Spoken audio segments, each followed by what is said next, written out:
He's immensely seductive. Quite sure he's right. Obsessionally neurotic. Pretty dangerous, in fact. Let us never tolerate outrageous conspiracy theories. Do you mean you doubt your powers to convince him? Say it! Say it! All right, I'll say it. Worse than that. What I'm afraid of is his power to convince me. We're talking about putting a manifestly irresponsible man on national television. Sweetheart, be reasonable. What? This is the end game.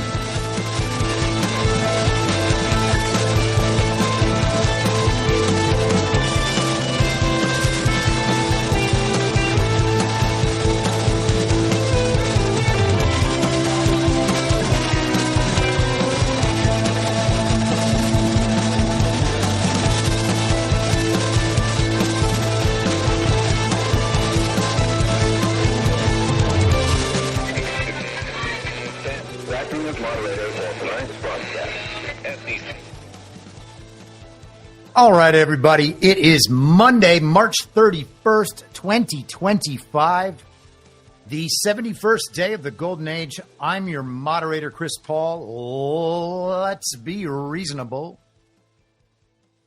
I call this episode The Collapse, and we are going to see why in just a moment. James Carville, the ancient Southern Democrat strategist, Clinton ally, and just all around most Democrat that could ever Democrat. And he was always kind of referred to as something more of a centrist, and his wife was referred to as a Republican. It was a Democrat and a Republican who were married to one another. And could you believe it? They're just such opposites. And of course, they're not opposites. They're just two sides of the same uniparty coin. James Carville, we talked about him about a month ago. He was saying that what the Democrats need to do is just play dead and allow the Trump narrative, the Trump term, to play out, and the American people will dislike it so much that the Democrats can just sit on the sidelines, don't draw any attention to themselves, and Trump's whole thing is going to collapse. And it'll happen before Memorial Day, or maybe even in the next 30 days. And we're going to hear him go through that in just a few minutes. But we're also just a couple days before, quote unquote, Liberation Day, as termed by Donald Trump, which I think is an interesting 5-year anniversary, as I've discussed a few times on this podcast. It was about this time in 2020 that Donald Trump put the Defense Production Act into effect, which allowed the government to essentially commandeer parts of corporate America. And we'll talk a little bit later about the privatization of our government. You got to wonder if maybe some of that was done then under the cover of the Defense Production Act or something else. We know that there was a major, no matter what happened, I was going to go into a thing about COVID, but let's not. No matter what happened during the very deadly pandemic, there was, if nothing else, a major economic adjustment. Okay. So that could have been an initial phase of the whole Great Reset, and maybe we're about to get the beginning of phase 2 right now. We've talked about hijacking the Great Reset, taking over that narrative, and then steering the train off in a different direction down the other set of tracks. And hopefully that's still what we're seeing. But in addition to that, it's also the date that arrow points at. Maybe I should just try to pull this up. The chart that saved Trump's life that he's often referred to, the chart that was up and to his right when we had assassination event number 1. Let me get this here in a way that I can show you. Perfect. Hold for processing. Here we are. We have that little arrow right there at the bottom, and that little arrow points to about April 1st, 2020. Donald Trump said that's when he stopped being president. Don't know what that means. There's a lot of things he could have done. Wartime president in the midst of a national emergency, in the midst of what some might refer to as an irregular warfare-driven version of World War III. Information warfare, psychological warfare, cyber warfare, the rest of it. So an interesting 5-year anniversary on that. Throughout the last 4 years during the fake and illegitimate Biden term, Donald Trump talked often about how world leaders thought that he was playing an April Fool's trick on them by having Joe Biden be president. Talked about Xi Jinping. She thinks I'm playing a trick on him, he used to say. And he's been talking about Liberation Day, the day that these tariffs are meant to go into effect, the reciprocal tariff day. He was going to do it on April 1st, but he decided on April 2nd because you don't want to do something that important on April Fool's Day. And so Trump has been out there with some more hints about all of that today.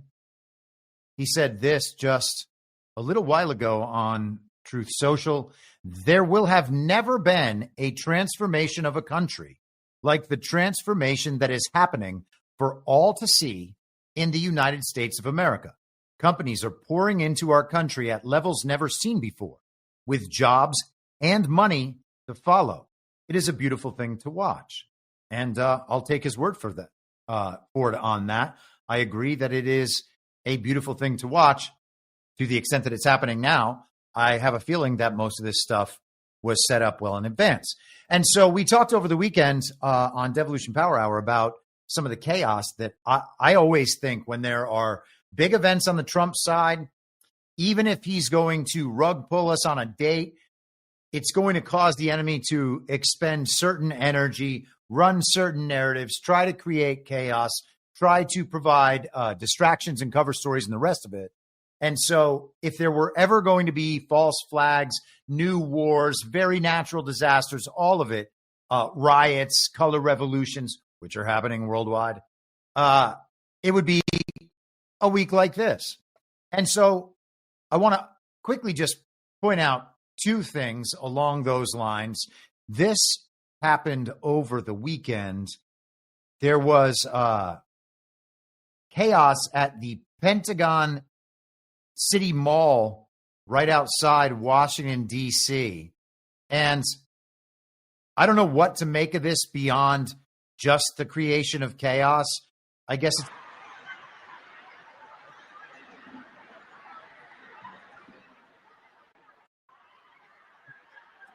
in Russia, we were told a few years ago. It's hard to even know what to make of this.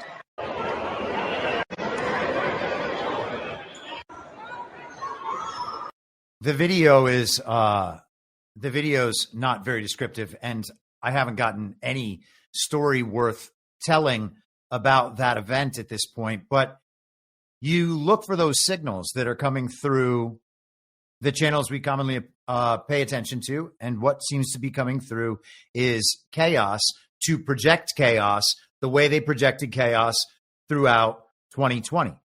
I remember one of the things that I thought was just so thoughtless and out of line from many of the people who used to be my friends in Los Angeles was the idea that everything happening in 2020 was somehow Donald Trump's fault. And if not his fault directly, it was just evidence of what it was to live in Donald Trump's America.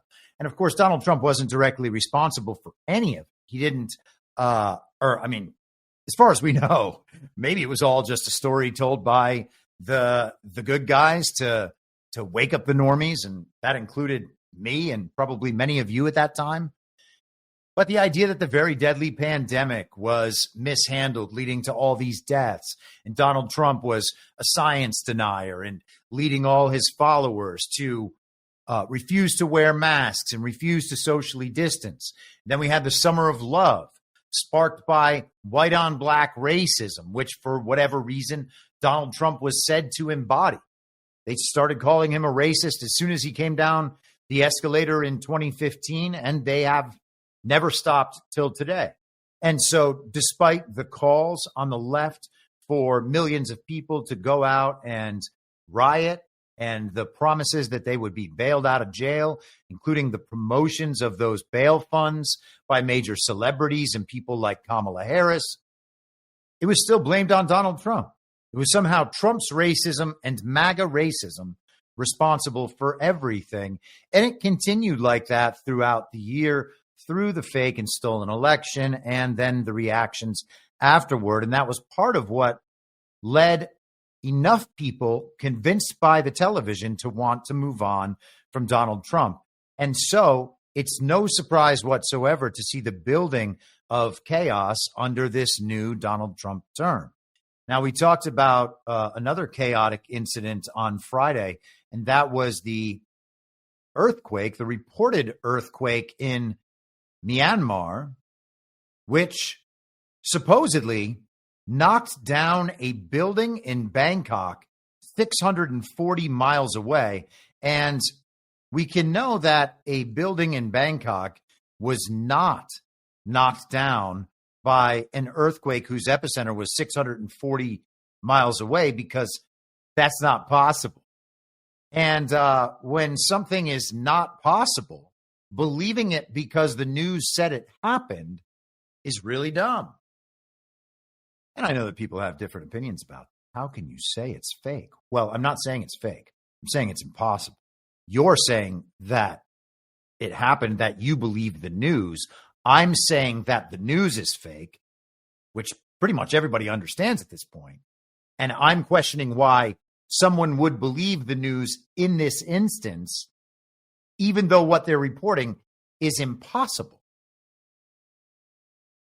I guess it's just a matter of approaches. If you want to think that believing these stories first without any evidence and without any possibility is the sensible way to approach these topics, all good. I can't disabuse you of that if that's what you prefer. But this is Reuters from yesterday. Myanmar military still bombing towns despite earthquake crisis, rebels say. An armed resistance movement against Myanmar's military-run government criticized the junta on Sunday for conducting airstrikes on villages, even as the country reels from an earthquake that has killed around 1,700 people. 1,700. The other day, the numbers were more in the couple hundred range, but there were also reports that it was feared that 100,000 people could die as a result of the earthquake. And here we're being told it's 1,700. And oh, by the way, an armed resistance movement against Myanmar's military-run government. Okay? So we are to take the side now of this armed resistance movement. It's like when the opposition is opposing a brutal communist dictator in a country not going along with the global regime's agenda. Vladimir Putin or Alexander Lukashenko in Belarus, or Nicolas Maduro down in Venezuela, or any of these examples that they tell us over and over again. It's always a dictator, a brutal dictator, like Donald Trump. Donald Trump is the authoritarian dictator, right? He's the next Hitler. You got to oppose him. The opposition would be the Democrat Party with some of the Republicans on his side, which means that even Donald Trump's own side knows he's a brutal dictator. That's how it gets sold to the world. We see it down in Brazil. We'll talk a little bit about Bolsonaro later, because Francis Marine Le Pen has been now the target of a similar effort to indict and convict and hopefully imprison her and bar her from politics. We are supposed to understand that all of these people on the far right or the far left, they don't discriminate, are always tamping down their totally legitimate opposition. Now, let's continue and then we'll get right back to it. The Karen National Union, one of Myanmar's oldest ethnic armies. Oh, so they've been around a while. An ethnic army. Interesting. Said in a statement, the junta, quote, continues to carry out airstrikes targeting civilian areas, even as the population suffers tremendously from the earthquake. Now, we talked on Friday about how all of the news coverage was focusing the attention on what would be the response from Myanmar's military junta government, always portrayed as totally illegitimate, somehow against the wishes of the people because it's not part of our democracy, though it's pretty plain to see what our democracy worldwide means at this point. But we're supposed to understand that government is illegitimate and they're not going to be able to help the people of Myanmar in this crisis period brought about by this very natural disaster. The group said that under normal circumstances, the military would be prioritizing relief efforts, but instead is focused on deploying forces to attack its people. So the military junta government is attacking the people of Myanmar directly? Is it all the people, like innocent people, or is it this armed resistance movement? Myanmar has been locked in civil war with multiple armed opposition groups since a 2021 coup when the military seized power from the elected government of Nobel Peace Prize laureate Aung San Suu Kyi. Okay. So she has the approval of a Nobel Peace Prize. That's a globalist prize. Or you might remember they gave one to Barack Obama just for winning a fake election while being black. That was amazing. The elected government was deposed because they were not elected. They stole an election like the regime governments, the regime factions worldwide steal elections repeatedly over the course of decades and sometimes centuries. And Suu Kyi was directly aligned with Clinton, with Obama, with Soros. The Soros Foundation and related entities had their accounts frozen in Myanmar when the military junta took over. So which side is the military junta on? That's the question. It's clearly opposed to these global regime efforts. Now, that doesn't make them the good guys necessarily, but it's not a bad indicator. Shortly after Friday's devastating earthquake, military jets launched airstrikes and drone attacks in Karen State near the KNU headquarters, according to the Free Burma Rangers, a relief organization. Singapore's Foreign Minister Vivian Balakrishnan called for an immediate ceasefire to help aid distribution following a virtual meeting with his ASEAN counterparts on the disaster. And that is just a coalition of Southeast Asian nations. So we have, and let's skip down here, by the way. I want to just do this last part. So Richard Horsey, the senior Myanmar advisor at Crisis Group, that's the International Crisis Group, the same group that wrote the report on Venezuela, how they, along with all sorts of globalists, the energy companies, global banks, etc., were trying to force Nicolas Maduro to allow them to bring their election system in and form a new government. And they had their Congress, their parliamentary style regime controlled government in Venezuela. That's not the real government. That's just their shadow government, like they also have in Poland, like they have here right now.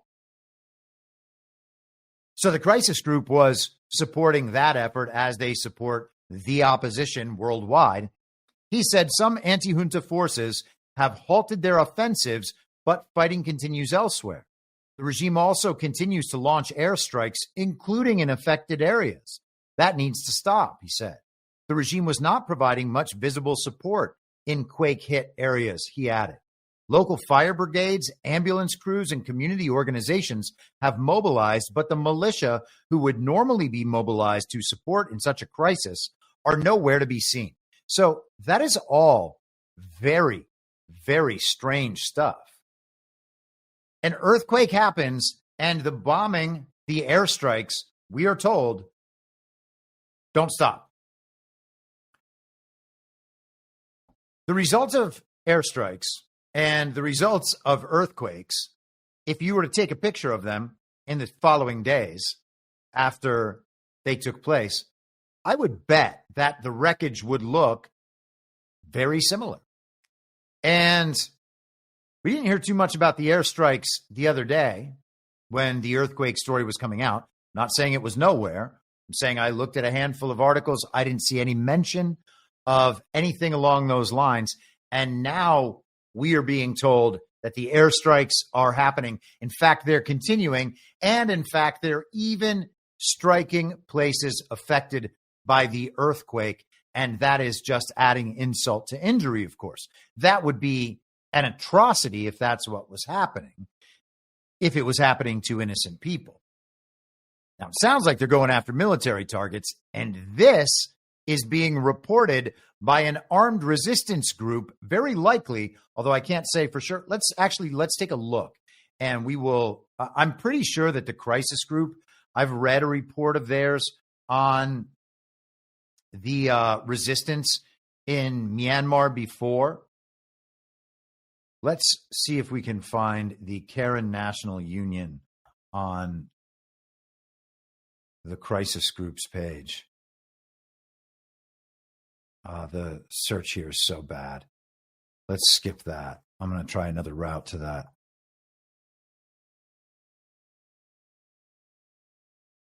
Hold for processing. The Karen National Union, according to Perplexity, funds its operations through a combination of internal and external sources.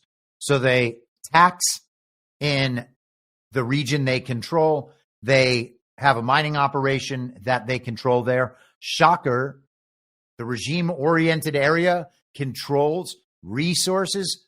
Wow. And black market trade as well. They also receive international aid, managed independently and often in collaboration with NGOs or local community-based organizations. And they also have money flowing in from the Karen diaspora. Let me just ask it one more question to see if USAID funds the Karen International Union, because wouldn't that be funny? Yes, USAID has funded initiatives associated with the Karen National Union, particularly in social services and humanitarian efforts. Now that is that is really something. So they make clear that the USAID money is not going to the military efforts. It's just going to the humanitarian efforts in those areas. So once again, we have the global regime supporting a resistance effort in a country and portraying it to the world as though the government in place is the illegitimate one. That's a military junta. They have no legitimacy for their government whatsoever, and they are failing the people in the earthquake recovery. Not only are they failing the people, they're making it worse by actively launching airstrikes against their own country. And this is the sort of thing that in the past we would see this would cause the UN to respond, or the United States, or whoever. Myanmar kicked the regime out of the country in 2020 and 2021. And we discussed on Friday that the news coverage of this earthquake was being presented in a way that would promote anger against the military junta. Now we have more of that narrative storyline. And I've said this before, and I know that the natural disaster stuff, in particular earthquakes, because it's so hard to imagine that being caused militarily or by some sort of human-related actions. And maybe someone in the chat has gone down this rabbit hole a lot further than I have. And if so, by all means, throw a link up. I'll take a look. But when there is a natural disaster, quote unquote, like a hurricane or like the California fires, which, by the way, I think I showed that on one of these streams. Donald Trump looked straight at the camera in the Oval Office and said, I attacked California. He said they had a skirmish there. He has also said he's invaded California at another speech. In fact, I don't think I did share that one. So let me see if I can just pull that up quickly. I think of all of this stuff as kinetic warfare and then narrative layers over kinetic warfare. And who is responsible for the warfare and what exactly was struck is something that is very difficult to figure out. And I understand that that is a problem with convincing people this is what's going on here. But again, I'm not trying to convince anybody. I'm saying something else is clearly going on here. When a natural disaster is immediately spun as bad for one political party, something else is going on. They're attempting to get a narrative win out of a natural disaster. That's a very strange way to go about things. Let me see if I can pull this up in a transcript really quickly. This is from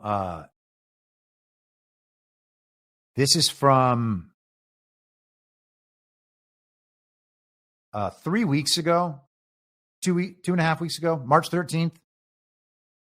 This is Donald Trump in the Oval Office with the Secretary General of NATO, Mark Rutte, who is the former Prime Minister of Denmark, but I could be getting that wrong. I'll check that as we listen. In a rare moment, one big, beautiful bill. That's what I like. And it seems to be that's where they're heading. And we'll have to take care of something to do with Los Angeles. A place called Los Angeles almost burned to the ground. By the way, I broke into Los Angeles. Can you believe it? I had a break-in. I invaded Los Angeles, and we opened up the water. And the water is now flowing down. They have so much water, they don't know what to do.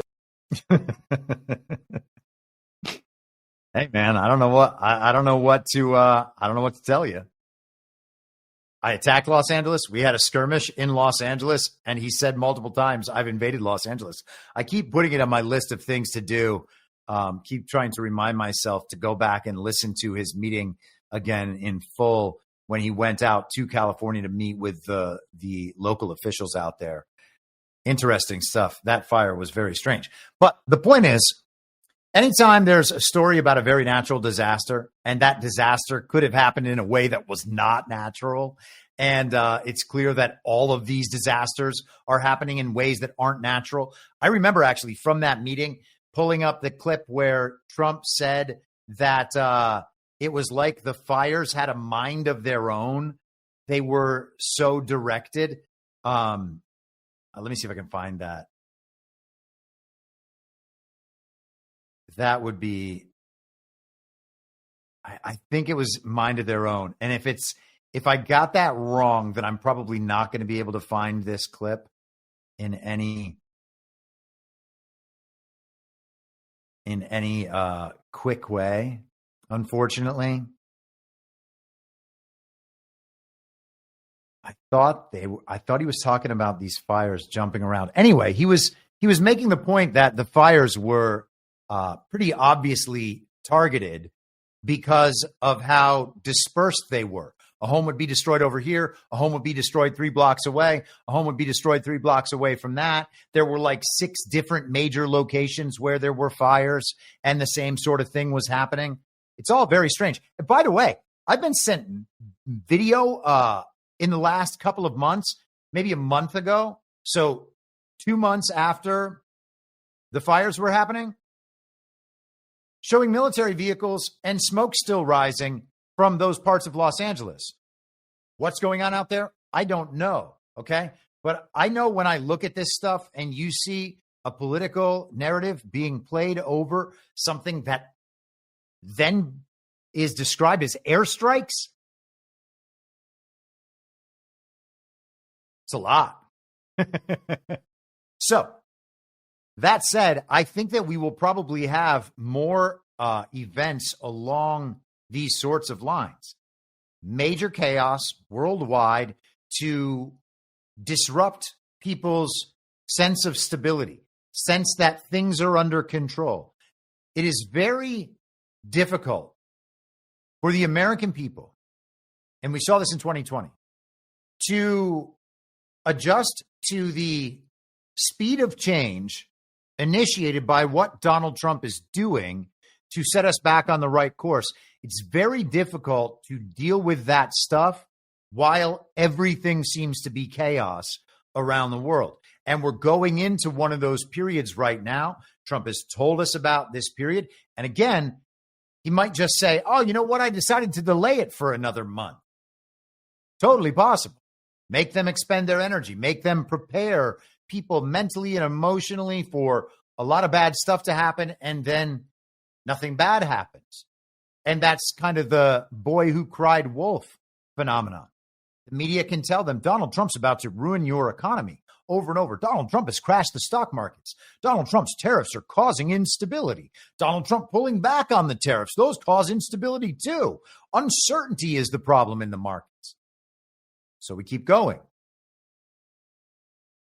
When they are able to effectively create the overwhelming sense of chaos, it is very difficult then to justify any changes whatsoever. And so what I am suggesting is that it is their motivation to create exactly that chaos so that the changes will be resisted or will be reacted to in negative ways that make it more difficult to create more change in the future. And I think we're going to see more events along those lines this week. And here's the thing. Talking about whether things are fake is fine. We should talk about those things, okay? Most of the shit is fake. We know that the news is fake. People don't believe that the parts of our world built up by the news, by history, by culture throughout our entire lives could be fake in full. And I understand that that's very, very hard to wrap your head around, okay? We can leave that aside. We can't leave aside the fact that we are definitely the targets of psychological warfare and information warfare from a number of different factions right now. And the only way to defeat that for sure is to not buy into any of it and not have the emotional reactions that they are attempting to generate inside you. All right? Now, if you are uncomfortable thinking these things aren't happening just because they're impossible, if that's like not the way, and I understand that's not the way some people think. They just assume that these strange occurrences, well, because it happened, that means it is possible. So maybe there's like a 1 in a billion chance that one building in a major metropolitan area that was under construction collapsed from an earthquake 640 miles away. Strange things happen. Okay, strange things happen.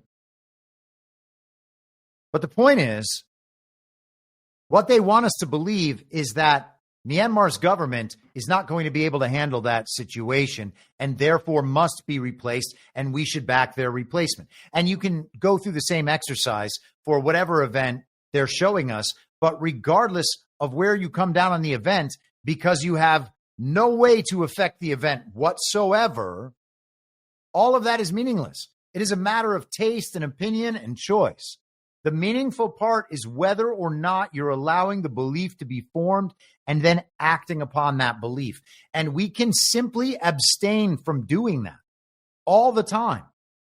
And when we abstain from doing that, and when we encourage other people to abstain from doing that, then the psyops stop working. And when the psyops stop working across the board, we probably don't get psyops anymore, or at least not at the rate we do now, where absolutely everything is a psyop. And that's where I am trying to lead things. That's where things can go effectively.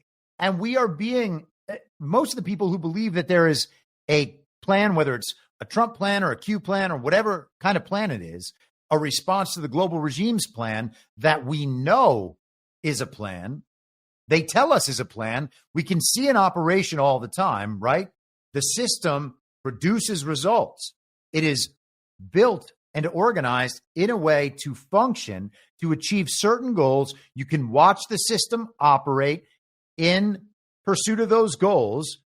So we can therefore understand and admit there is a system. This thing is clearly planned and organized, and it's being operated from a centralized node. Some centralizing force is bringing all of these disparate parts of this system together to achieve certain ends. If we have a plan like that, we need to have an opposition plan as well. And so many of us believe that those opposition plans are there. Within those opposition plans, many, many people on our side of the fence think that we are being psyoped for good reasons by our side to unwind that other psyop. That may well be true. It is my assertion that even if that is true, that has to come to an end. Otherwise, it is just an eternity of psyops. And I don't think anybody wants that. I certainly don't want that. On the other hand, maybe that is just the condition of reality. It's all just being made up in one massive psychological operation to generate beliefs in people and then lead them into acting on those beliefs. And the enemy plan has certainly been effective in causing the collapse of societies, the moral degradation of societies, and we've witnessed it here throughout our lives. If we want the psyops to stop, we have to stop believing them. And if that requires a strong evidentiary basis to disprove the fake news, we're probably shooting ourselves in the foot. We'd be better off understanding, A, an event like that one is impossible. B, we can see them using that event to achieve a political end they already had before that. C, now we have another story that's supposed to make that story worse, but really just kind of refutes that story. And D, we can't do anything about it. Or did I say that for A? I got so far away from A. And when we can't do anything about it, the one thing we can for certain do is stop allowing ourselves to be manipulated in these ways. And so we're being shown that Donald Trump is going to be the catalyst for this chaos and that the new Trump administration is collapsing. That's what they're trying to sell us right now. Donald Trump is doing things that Americans overwhelmingly want and like. Elon Musk was in Wisconsin last night. We'll get to that special election coming up in a little bit. Giving a big speech. People come out. The line is endless to see Elon Musk in person in Wisconsin. People standing out there in the bad weather. That is a visual proof of the Trump mandate, just like we had with the rallies.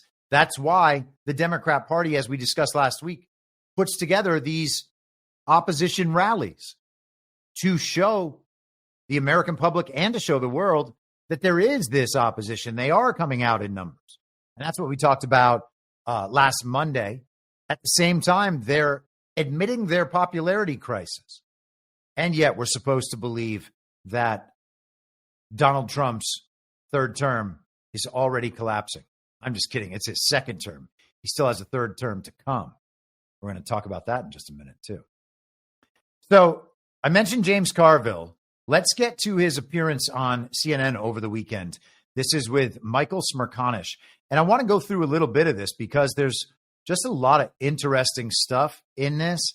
I don't think we need to do the whole thing, but let's see how it goes.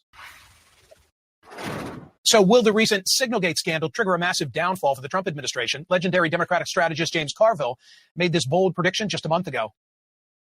I believe that this administration, in less than 30 days, in the midst of a massive collapse, and particularly a collapse in public opinion.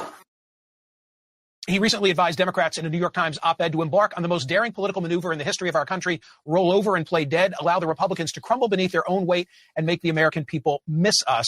Joining me now is the Raging Cajun. He's a veteran political consultant, co-host of the Politics War Room podcast, and the man behind Bill Clinton's 1992 campaign victory. So a month ago, here's the full quote of what you wrote, James, in the Times. At this rate, the honeymoon, the Trump honeymoon, will be over. Best case, by Memorial Day.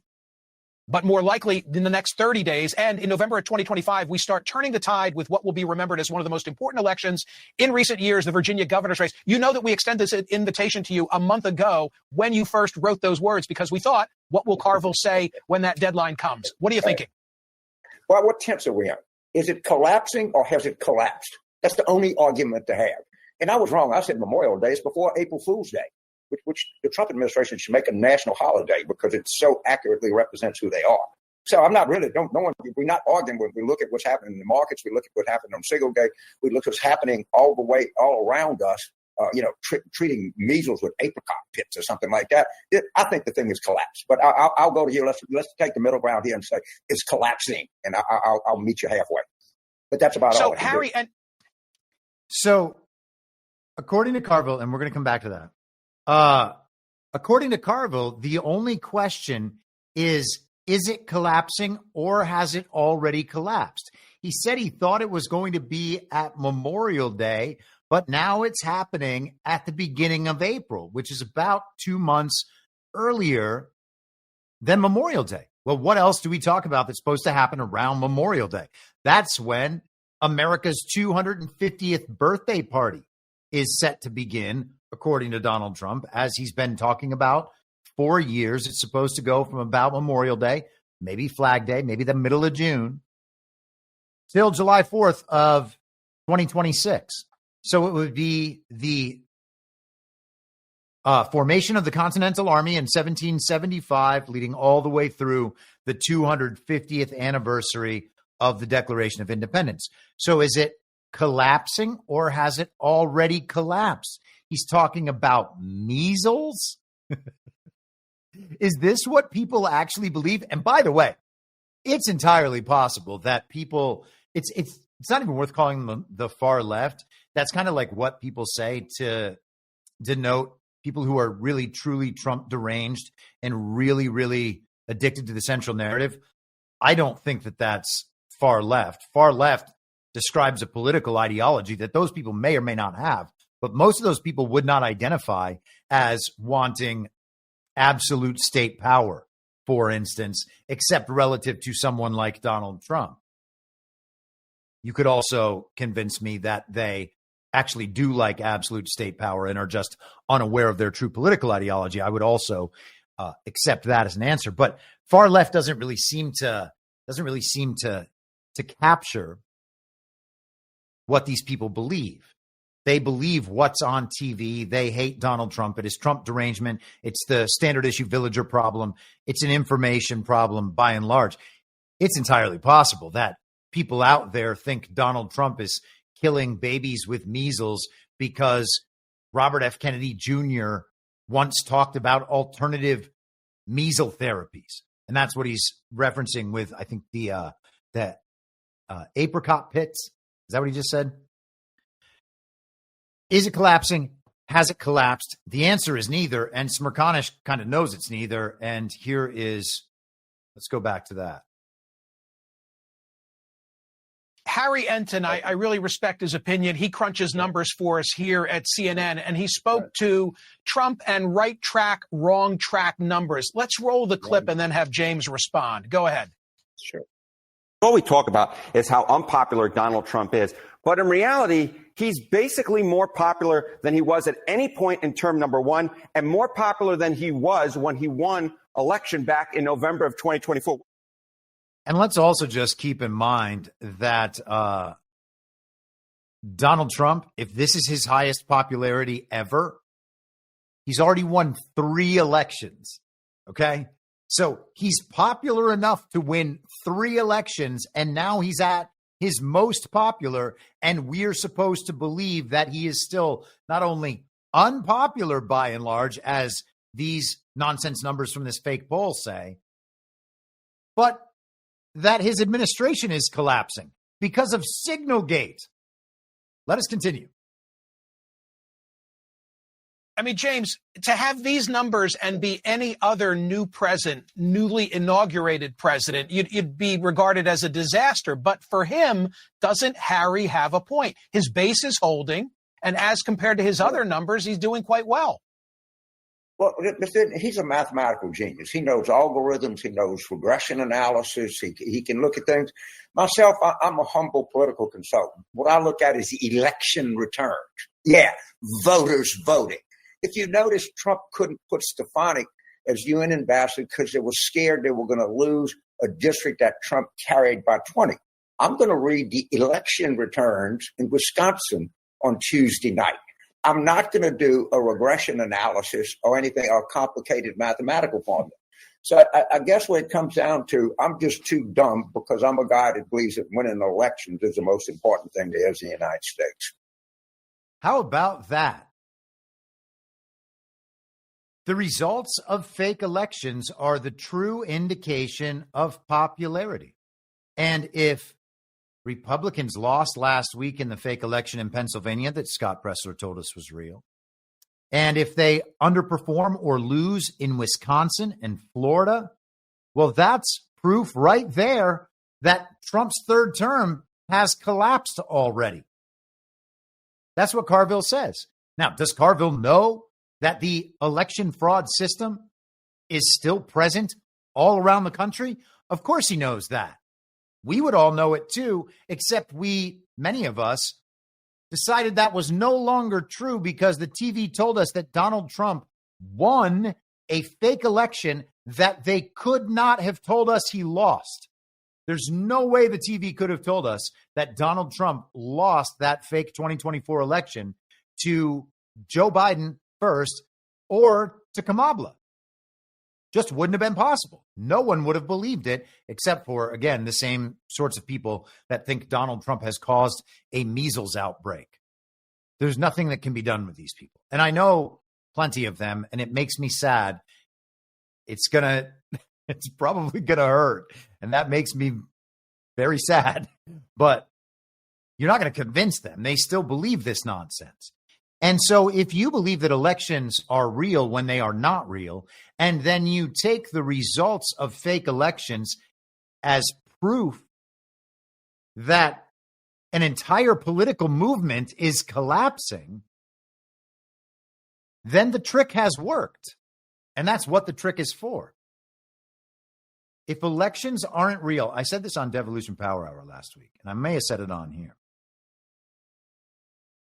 If the people voting in elections know the elections aren't real, the people running in the elections know the elections aren't real, and the people operating the election apparatus know that the apparatus is set up to rig elections, and that's definitely true, then what we have are not elections. We have a collective psychological operation. We are psyoping ourselves through our participation, which gives credence to the idea that the results are therefore real. Well, I know that I went and cast a real vote, and I know that that person and that person and that person and that person went and cast a real vote. Now, do you know your vote was accurately counted? Do you know it was a real vote? Do you know that the machine read it? Do you know that the machine didn't read it as something else? So then you don't actually even know that you voted. But you went, or you mailed in your ballot. So you cast a real vote and these other people cast real votes. And therefore, all the votes in the election must be of the same variety, that same sort of realness. Therefore, the whole election is real and you can't say it's not. And because people believe that psyop and then act in ways that correspond with the belief the psyop has formed, that does then dictate our political future. It's just a psyop. And James Carville is telling you, I don't care about those poll numbers. Well, the polls are fake too. He doesn't care about those poll numbers. All he cares about is election results. And he's going to look real smart if the Democrats get those election results tomorrow, won't he? Let's continue.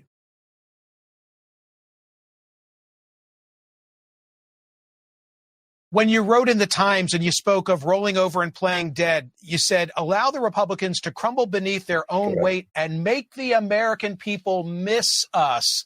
But if the approval rating of the Democratic Party is at 29%, according to CNN's data, who's missing Democrats right now? They might be upset with Trump, but who's really missing the Democrats? Well, first of all, this is a glorious opportunity for the Democratic Party to redefine itself. to take this as what it is, and apparently some people in the news media are not, it's the gravest crisis we've had in the United States in the last 80 years. You understand what we're looking at? We're looking at the kind of end of the rule of law. We're looking at nincompoops and blockheads and buffoons running the country. And if Democrats, and again, I had no idea. I thought I'd have to wait longer for the imminent collapse. It happened even faster than I could imagine. So I don't know exactly what we're arguing about. They won't run in a plus 20 district.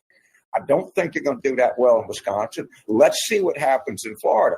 But you got people that represent states and congressional districts that have a 15, 20 or more partisan lean to the Democrats, and they're kind of motor mouth caucus. You know, get elected governor of Georgia, then I'll be impressed. I'll do as my friend Andy Beshear did. Get elected governor of Kentucky, then come back and see me. But okay, I think the party can redefine itself. So we are on the verge of the end of the rule of law. The country's being governed by nincompoops, not like the last 4 years with Joe Biden's fake and illegitimate administration and that ridiculous cabinet of clowns and buffoons like Pete Buttigieg and Richard Levine, a.k.a. Rachel Levine. And who's that guy? Sam Brinton, the nuclear guy who steals ladies' luggage. That's what we're dealing with. And, you know, the adults were back in the room. Now we're back to being governed by blockheads and nincompoops. I mean, look at me. I'm definitely stupid compared to that guy, James Carville, who is suggesting to us that the reported results of fake elections indicate the unpopularity of Donald Trump's agenda, despite the fact that people will line up for hours in terrible weather to see Trump or Elon Musk, and despite the fact that the country is rejecting any sort of cultural content that reflects the values of the people James Carville supports. It's all about the results, the reported results of these fake elections. He talks about Andy Beshear in Kentucky. It's a joke. Let's continue. Still staying focused now on your side of the aisle. Here's what Governor Newsom said last night to Bill Maher. Roll it. We just have to continue to talk to ourselves, or we're in the same damn echo chamber. These guys are crushing us. The Democratic brand is toxic right now. We had a high water mark 2 weeks ago, and that was a CNN poll at 29% favorability. It's dropped in the NBC poll down to 27%. It's one thing to make noise, but you also have to make sense. He says the Democratic brand is toxic right now. What are Democrats doing to fill the vacuum or the void that Trump is leaving open? Well, let's see how toxic it is in Wisconsin. All right. I mean, the toxicity is relative to your opponents. The second thing is, I'm not going to get bent out of shape about the party rating in March of an odd number year. Let's see what happens in Virginia. Let's see what happens when we have these really, really talented people run for president. This whole thing is, and the Democrats, they had 127. What they going to do? They have a chance to redefine themselves, to talk about issues that matter to people, and get away from this idiocy, this plus 25 Democratic identity politics, which hurt us more than anything. But I think we're away from that. And I think you see some real talent. But it doesn't matter what the party rating is. What matters are elections. I cannot drive that point home enough. There did a movie about me, and I love the title. Winning is everything, stupid. And the reason people don't like the Democrats is we didn't win. And until we win, I'm not going to like the Democrats. All right. So we will leave James Carville right there. But that's as clear as can be. All that matters is whether or not they are able to report to the American people that Democrats have won an election. And the election system is still 100% intact. Nothing, absolutely nothing, has been done to change the status of our elections. And yet, people think something must have happened because Trump somehow won. Made the case for a year. Said we were going to get the hose again if we didn't accept what the situation was. We chose not to accept it. Many people from our community went out and said, oh, you got to take the win. You got to take the win. What are you saying, that the election's not real? Trump just won. You can't say it's not real. Well, what happened down ballot? What happened in state races and local races? The uniparty kept itself in power. And that's where all the power actually matters. Donald Trump can do a whole lot of things, but he can't change what's happening at your school board. He might be able to cut off funding from the Department of Education, but if that funding just gets moved to other departments, or the states then go actively seek individual funding from the same philanthropists and the same global banks and bankers that fund everything else, what got done? Let us continue. Donald Trump posted this morning on the Wisconsin election I was just referring to. He said, Wisconsin, there is a very important referendum, question 1, on the April 1st ballot to amend the state constitution to require voter ID. This and other election integrity measures, including banning drop boxes and same-day voting with paper ballots, can only happen if you get out and vote. For state Supreme Court, make sure to vote for America First patriot Brad Schimmel against Susan Crawford, a radical left liberal with a history of letting child molesters and rapists off easy. She will be one of the most liberal judges ever elected, which would be a disaster for Wisconsin and the United States of America. So important. Please get out and vote on question 1 and vote for Brad Schimmel to the Supreme Court tomorrow, April 1st. Make America great again. And that, of course, is the race that Scott Presler has been talking about for months now.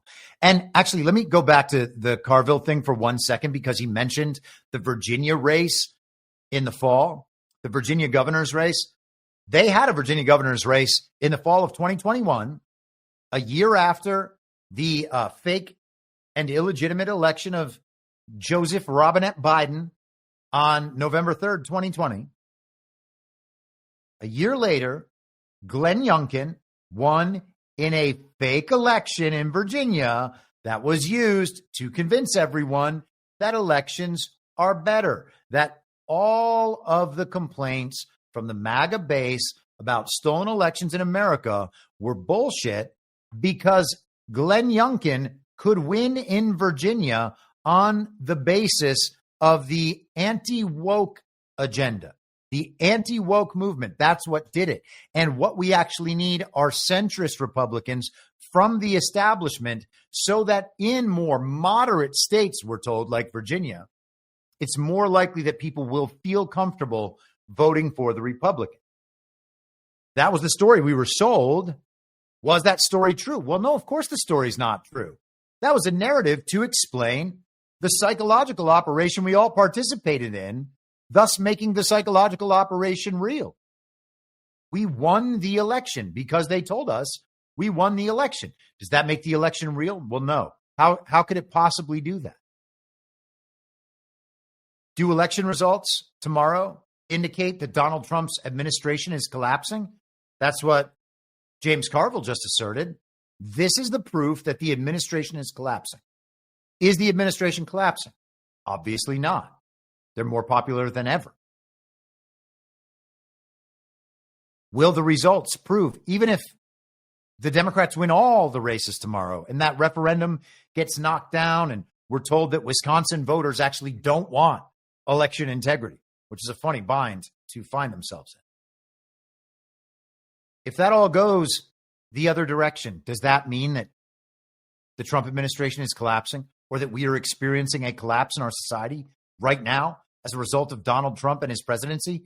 No, that's not what that means at all. But the television is hammering it pretty hard, and it's probably causing a lot of cognitive dissonance in people and a lot of stress in people. And that's all to great effect, and the intended effect as far as the goals of the left are concerned. And by the left, I mean the uniparty, because the uniparty right and the uniparty left are both just the left. This is Donald Trump about the Florida elections. He reposted endorsements that he had made on, I guess that would have been Saturday. America First patriot Randy Fine is running to represent the wonderful people of Florida's 6th congressional district.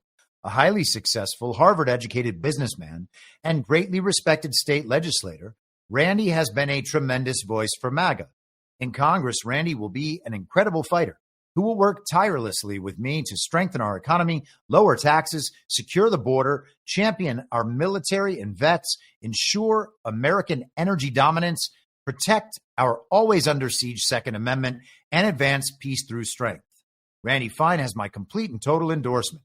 Election day is this Tuesday, April 1st. Get out and vote for Randy. He will not let you down. So that's number one. And then he also put out an endorsement for Jimmy Patronis.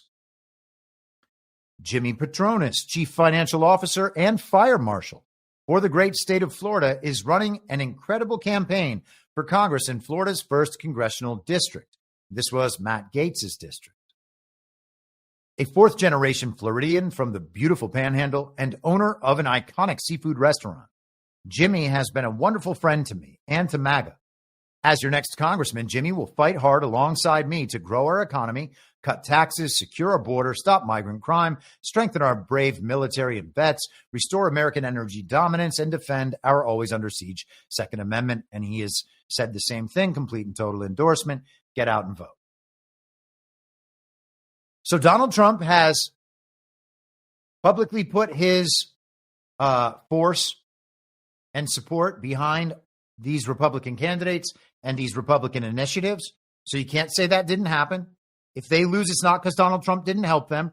We heard Ron DeSantis tell us that Randy Fine's definite, for certain, sure thing underperformance would not be a reflection on Donald Trump, only on the candidate. Did they expect Donald Trump not to endorse these people, knowing that they would eventually lose? And who knows what's going to happen tomorrow, okay? We'll just have to wait till Wednesday and see how that goes. But it's worth thinking about because we're thinking about these things in their narrative operations, right? Elections aren't real. So all we have is the narrative operation. All we have is the psychological operation and the reports of the results at the end of it. It's not going to be on Donald Trump that these Republicans and these initiatives didn't win. It's not going to be on Elon Musk. They've all put their force behind it. And Scott Presler wants us to know that it's definitely not his fault. He has definitely registered more voters than you could ever imagine, which is, a handful. Not enough to make a real difference, of course, because voter registrations are actually the raw material that the election fraud system uses to validate itself if anyone checks, okay? The ballots need to be made somewhere, not because they're going to affect the final result, which is essentially just invented from nothing. It's controlled by an algorithm. They need them in case there ever needs to be an evidentiary trail on how the election results were achieved. And we've seen that in operation in the aftermath of numerous elections at this point. Let's go to Brian Ferentz. Brian is an election integrity. Let's see how he describes himself, actually. I guess he's got a podcast now. He is out in Arizona, and he's spent a lot of time over the years on election integrity issues. I remember we used to follow one another on X, formerly Twitter, but that was a while back. So this is from just yesterday. He says, Scott Presler accused of corruption and fraud in Pennsylvania in 2024. An anonymous Republican PA, that's Pennsylvania, political activist in PA, okay, due to fear of reprisals, made, and I guess that's the explanation for being anonymous. So an anonymous Republican activist in Pennsylvania made the following accusation of Presler while providing evidence of the claims. Presler jumped into counties that were about to flip, like Bucks County, Pennsylvania, and took credit.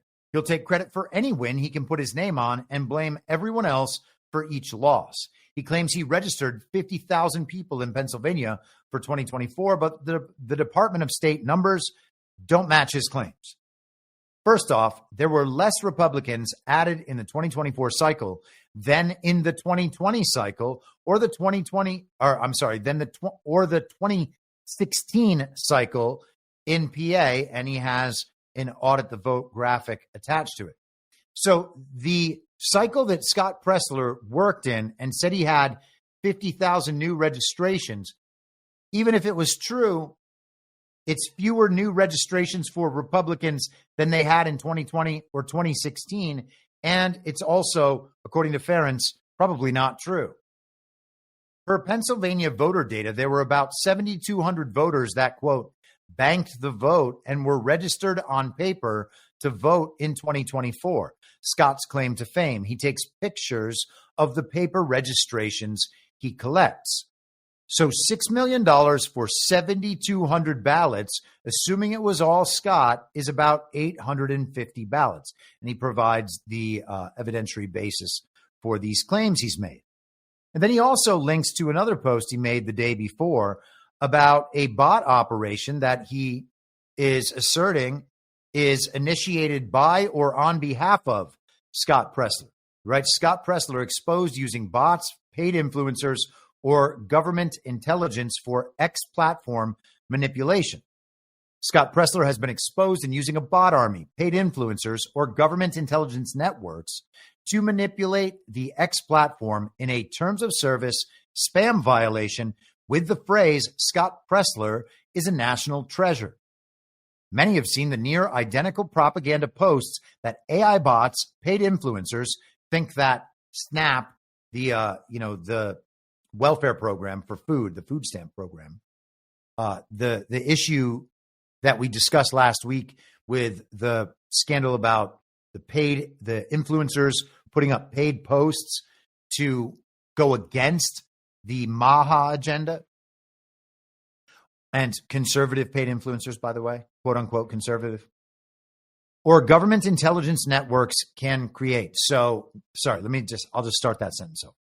Many have seen the near identical propaganda posts that AI bots, paid influencers, or government intelligence networks can create, pushing propaganda for Kamala Harris or pro-Ukraine Russia messages.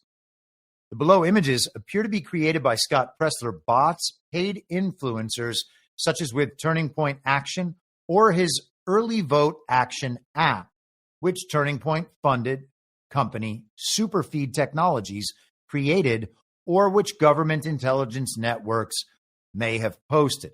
And so he goes through now a number of examples of these similar posts coming from all sorts of accounts. Now, think about the strangeness of calling someone a national treasure, he says, with their full name, with the majority of them all posted February 7th, February 8th, and February 9th of this year. Look at these accounts and their profile posts. Many of them are exclusively reposts or quotes, a strong signal of AI bot accounts. And so he goes through and proves some of these accounts, and he goes on. And we don't have to go through the entire thing, but it's important to see the information operation and to understand what's going on here, especially if Scott Presler takes the same tack that he took last week and begins telling Republicans that they simply didn't go out to vote. Donald Trump asking them to go out and vote, that wasn't enough. Elon Musk showing up to ask Wisconsin voters to go out and vote, that wasn't enough. Scott Presler registered all the people that anybody could ever register, but it wasn't enough because Republicans are disengaged and didn't come out to vote. The elections aren't fraudulent. It's just that Republican voters don't care unless it's Donald Trump. Now, he mentioned the connection there to Turning Point USA, and this was from Breitbart in 2023. Turning Point Action pledges $5 million to fund Wisconsin ballot chasing efforts with Scott Presler. I don't know how much of that money goes to Scott Presler as some kind of salary or fee or whatever. But Turning Point Action, Turning Point USA's sister 501c4 organization, is pledging $5 million to fund Wisconsin ballot chasing efforts in collaboration with conservative activist Scott Presler ahead of the 2024 election. TP Action announced in a Thursday press release that it will be committing a minimum of $5 million to get out the vote, early voting, and other ballot chasing initiatives in the state of Wisconsin ahead of the 2024 presidential election. That's a lot of money. Was it worth it? Well, we're told that it was worth it because despite whatever uniparty results were achieved down ballot, the state, the local levels, Donald Trump won the state of Wisconsin. Isn't that amazing? That means Scott Presler's work must have paid off. And of course, Scott Presler and Charlie Kirk have taken a lot of responsibility for that MAGA win. The New York Times ran an article about how Charlie Kirk and his influencer network and Ben Shapiro and his influencer network were responsible for the Donald Trump win in 2024's fake election. And it's not me just saying that, by the way. I know that makes people uncomfortable calling the 2024 election fake. Here's Donald Trump. Sports has always been something that Americans rally around to come together. They really do. You won the popular vote. You won all the swing states. But still, Kamala Harris got 75 million votes in the country. Well, if you believe the whole thing. Yeah, okay. Let's just say it is ridiculous. That the election was as it was. Excuse me. There are 7 swing states. I won them all. You did by a lot. But let me just get to the dismount here. And I won the popular. Have you thought about how to try to bring the country together? If you believe the whole thing's ridiculous. That's Trump saying it about the 2024 election. So is it possible that Charlie Kirk and Scott Presler won the fake election for Donald Trump? No, that's not possible. Because again, there's nothing else we could have been told. The plan was that. Exactly what happened. And I was outlining that plan for a year. Okay? That should be the sort of thing that's impossible unless you are examining a situation, understanding that it is just a narrative manipulation and operation rather than a real election. Let us continue. Now, on the other hand, to give Charlie Kirk whatever credit he might be justifiably due, there is a major media presence out there supporting the Turning Point USA agenda, which is not the same as the MAGA agenda. Those are different agendas. It seems to me that Turning Point USA and its various funders and controllers, which maybe Donald Trump has a hand in or some influence on, but that's not where it ends.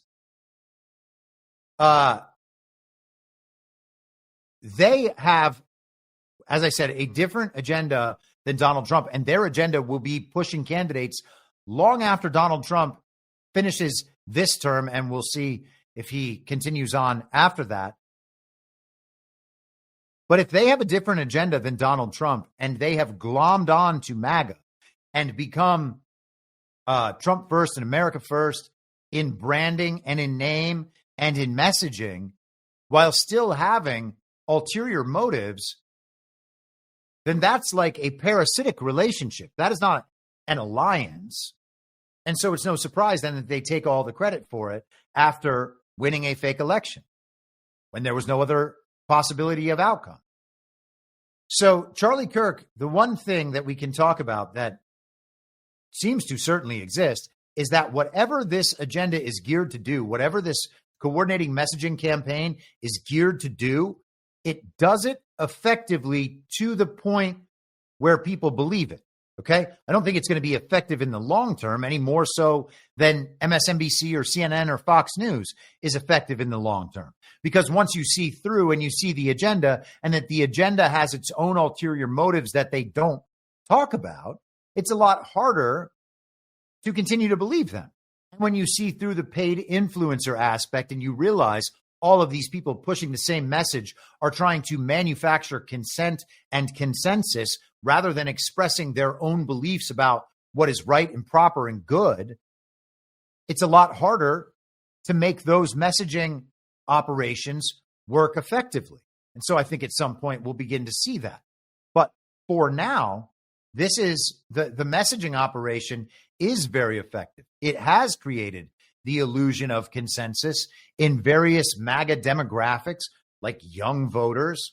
That's what we were told by the New York Times article. We were told that was going to make a big difference in 2024. It's also possible that young voters, minus Charlie Kirk, just happen to like Donald Trump or happen to reject all the wokeness in schools. I talk to my friends who have high school aged kids and college aged kids, and they say this generation just doesn't care about that stuff.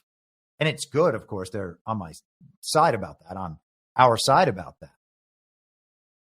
But they say they don't care in general.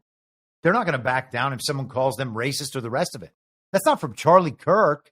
That's just from the internet broadly. And so we have one person out front saying, it's all coming from here. It's all coming from here. Fully supported by the system to be that main catalyst for these reported changes. So this is from Thursday of last week, Salem Media Group in a press release. Charlie Kirk surges to number one. Salem Media and the next generation of conservative media dominate the charts. So Salem Media is a conservative radio network with affiliates all around the country that's been in operation for many, many years. They produced 2,000 Mules, the movie, the Dinesh D'Souza movie. Think your own thoughts about that. It also featured Charlie Kirk, by the way, as part of Salem Media back then. So Salem announced today that in a seismic shift that's sending shockwaves across the conservative media landscape, Charlie Kirk, host of The Charlie Kirk Show, has officially taken the crown as the number one conservative podcast in America and now ranks as the number 2 podcast overall following his takeover of the legendary Rush Limbaugh time slot. And they talk about him also taking Dennis Prager's time slot, but jumping down. With this milestone, Salem Media Group continues its rapid rise as a major force in conservative media. What was once dominated by legacy platforms is now being reshaped by a new generation, driven by fresh talent, smart digital strategy, and a deep understanding of where the audience is heading next. This is just the beginning for us, said Brad Parscale, Chief Strategy Officer at Salem Media Group. We are grateful for the trust of our listeners and proud to support talent like Charlie, who can connect so deeply with an audience.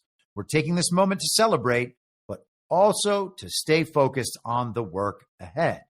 Okay, that is very interesting. So Brad Parscale comes back up, and just to go back to this from last week, we talked about this when we were talking about Influenceable IO and the paid influencer campaigns. And I suggested last week, I believe there has to be a tie here to Turning Point USA. Well, this was that article in the admittedly leftist outlet, the Texas Tribune. This is just I'm not taking their opinions. This is just a factual statement here. That right there is a picture of Brad Parscale. And they note right here that Influenceable was founded by the North Carolina brothers, Cameron and Liam Rafazadeh. And it notes not much further down, Influencable's website touts a partnership with Campaign Nucleus, a company that Parscale began developing years ago. So there's your connection right there. Whatever's going on at Salem, this is all funding or funneling into the same spots. Now, is this all a genuinely pro-Trump and even Trump-directed information operation and organization with a bunch of different branches? That's possible. I can't rule it out. Not saying there's no way that's happening. Okay? Maybe it's all a good psyop and to wake up the normies and lead us to the right place in our beliefs about the election system. Or maybe we could have just been told that the elections were fake and actually had the conversation in public so that everybody knew, and then we could move forward. And I do know that Donald Trump is out there continuously saying that election fraud is a real problem, that it needs to be fixed, and that our elections are fake, as he said in those exact words last week. if you believe the whole thing's ridiculous. Well, on one side, you got Donald Trump and people like Steve Bannon talking about election fraud. Elon Musk is always out there calling for voter ID. On the Charlie Kirk and Scott Presler and the influencer side, we don't see claims about election fraud. We saw a lot of Ron DeSantis support, a lot of support for the conservative, quote unquote, establishment, but we don't see a whole lot about election fraud. In fact, Scott Presler was out there telling us that elections are real, they are legitimate, and that the reported results accurately reflect the will and intent of the American voters. I do not see how that could possibly be true. And there's no proof that it is true anywhere, which is why they don't let us check. Quick break. I saw a Rumble rant earlier. Ali Stussy, $5. Since you are the TV character that I look forward to watching and listening to, would you create a reading and listening list to get me through while you are writing your book? I can do that. I will definitely think about doing that. Listening list, I don't know. I don't listen to a whole lot of stuff anymore. Reading, sure. But I've talked about a lot of those books. To be fair, like whatever reading list I would put up, it would be a lot of stuff that I've talked about on here before. So thank you for the rant. I will keep that in mind, and maybe I'll just take notes over the next few weeks and eventually have a list compiled that way. Snowcat Operator gifted 5 subscriptions. Thank you very much. Hopefully some people have grabbed those, or maybe they just get doled out automatically. I don't know. But thank you, Snowcat. L. Lloyd in the chat says, my 2 adult sons love Trump and don't even know who Charlie or Ben are. How about that? That's really interesting, honestly. Because they are just everywhere in certain parts of MAGA media and in certain channels. Very big on Twitter, that's for sure. Probably the biggest on Twitter. Isn't that strange? Twitter, where the Ron DeSantis op is, where all that influencer network was supporting Elon Musk to no end about making Twitter a free speech platform, despite Twitter not being a free speech platform. Really is incredible. It's like they have their whole, like a whole different thing going on. This is Politico from Friday. Trump taps ex-Arizona AG Brnovich for Serbia ambassadorship. And actually, let's just go to Donald Trump's post first. We don't need Politico to tell us what Trump said. We should just hear what Trump said. Here is his post from Friday. I am pleased to announce that Mark Brnovich will be our next United States ambassador to Serbia. Mark is a proud veteran of the Army National Guard and previously served as Attorney General for the great state of Arizona. As the son of refugees who fled communism, Mark will be a strong advocate for freedom and always put America first. Congratulations, Mark. Politico. Let's go back over there. They note, an Army National Guard veteran, he served as Arizona's top prosecutor from 2015 to 2023. He ran in the 2022 Senate election, but lost to Trump's preferred pick, Blake Masters. And then Blake Masters went on to lose. Blake Masters also ran for House in 2024 and lost that as well. Let me just make sure here. I believe that he lost to, in 2022, Mark Kelly, the astronaut, the husband of Gabby Giffords, communist, who just went to Ukraine a couple of weeks ago to run that weird op. He defeated Blake Masters in 2022. Sorry, let me just check with the machine.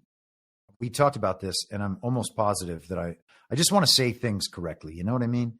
I believe he lost a primary to Abe Hamadeh. Hamadeh had previously won the Republican primary in July 2024, defeating notable candidates such as Blake Masters, Ben Toma, and Trent Franks.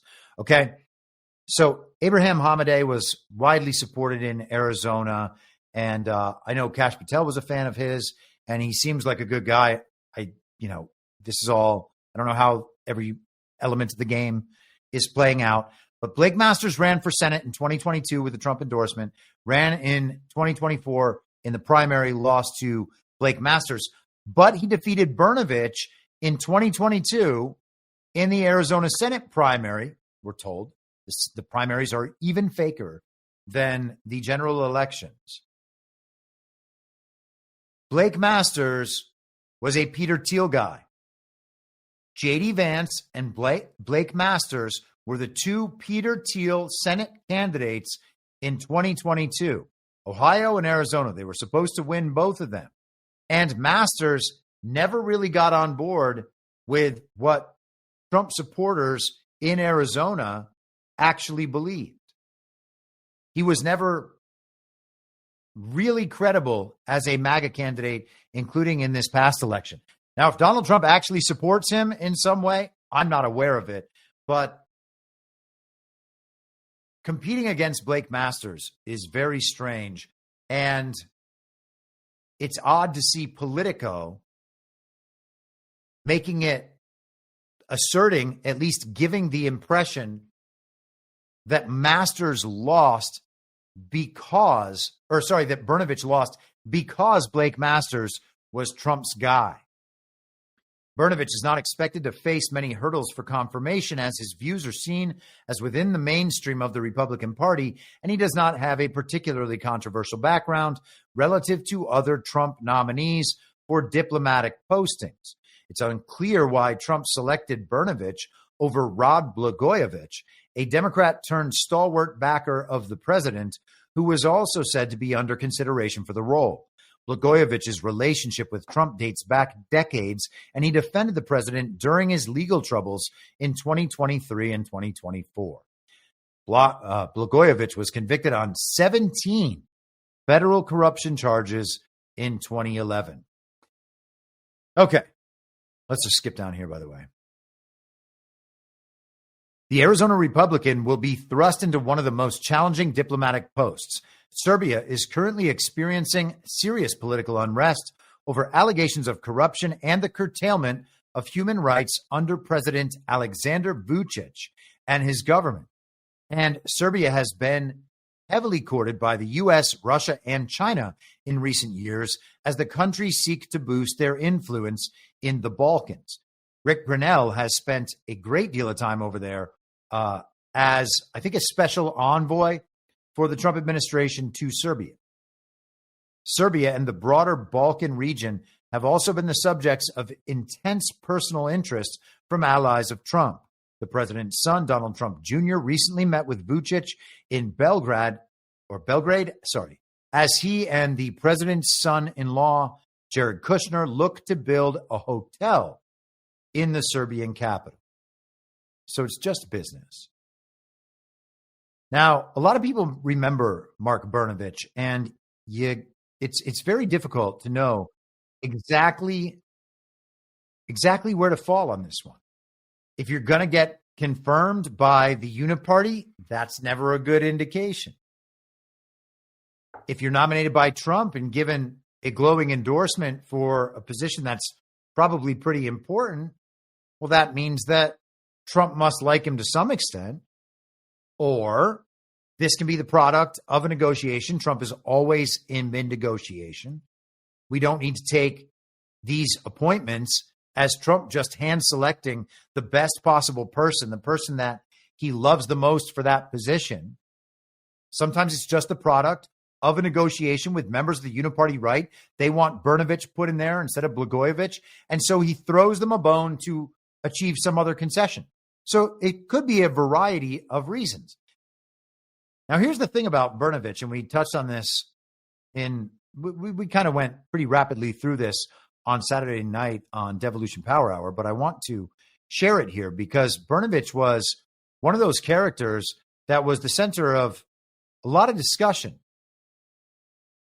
after the 2020 election in Arizona, and then after the Maricopa County audit and the failure to ever produce the entire Senate report, the Arizona Senate report to the public, though we did get kind of an executive summary and then some discussion about that. But here is Mark Brnovich. It's Arizona Attorney General Mark Brnovich. We've gotten a lot of calls, a lot of emails, but there's one thing people definitely want to see. They want to see more Chucks. So people, you want more Chucks? Got more Chucks.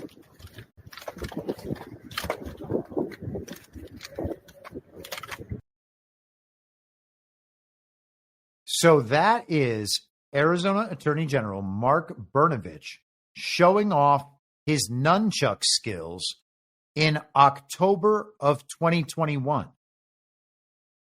in a video that is just, I mean, that's as weird as can be. The Attorney General is saying, hey, you want more nunchucks? You're going to get more nunchucks. Well, that captured a lot of people's attention. Now, Mark Brnovich didn't go out and round up all the election fraudsters in Arizona. So whatever efforts were performed on behalf of the people of Arizona to achieve some form of election integrity in a state that has got truly awful elections, totally unaccountable elections, whatever he did either wasn't enough, didn't get the job done, or we haven't been told about it yet. It was stuff done primarily behind the scenes and then kept behind the scenes waiting on something else. Now, we just had the Trump election integrity order last week and continued talk about how our elections are fake. Is this an indication that we might be getting some action in Arizona soon? Well, I certainly hope that's the case. I definitely can't tell you that is the case.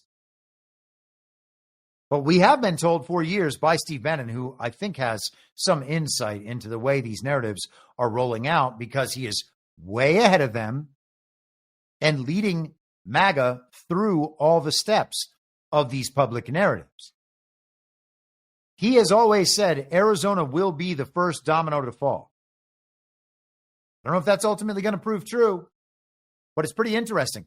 We also actually, I didn't pull this up for today's show, and maybe I should have. There's something from Georgia as well. Yeah, here it is. Let me just pull this up quickly. This is from Badlands Media today. Attorney General Bondi moves to dismiss lawsuit challenging Georgia election law. U.S. Attorney General Pam Bondi announced on Monday that the Justice Department will dismiss a lawsuit challenging a broad election overhaul passed by Georgia Republican lawmakers following the 2020 election. The lawsuit, filed in June 2021 during Joe Biden's presidency, claimed that the Georgia law aimed to deny black voters equal access to the ballot. Bondi criticized the Biden administration's stance, calling the allegations false claims of suppression. She stated that Georgians, quote, deserve secure elections, not fabricated claims of false voter suppression meant to divide us. The legislation, known as SB 202, was part of a series of Republican-led efforts to tighten voting regulations after the 2020 election. The law introduced a voter ID requirement for mail ballots, reduced the time for requesting a mail ballot, and prohibited groups and organizations from distributing food and water to voters waiting in line. Georgia Secretary of State Brad Raffensperger welcomed Bondi's announcement, calling it a significant win for Georgia voters. Bondi argued that black voter turnout in the state actually increased following the law's implementation. So that is very interesting. A case from 2021 is now dismissed. So can those laws go into effect in Georgia?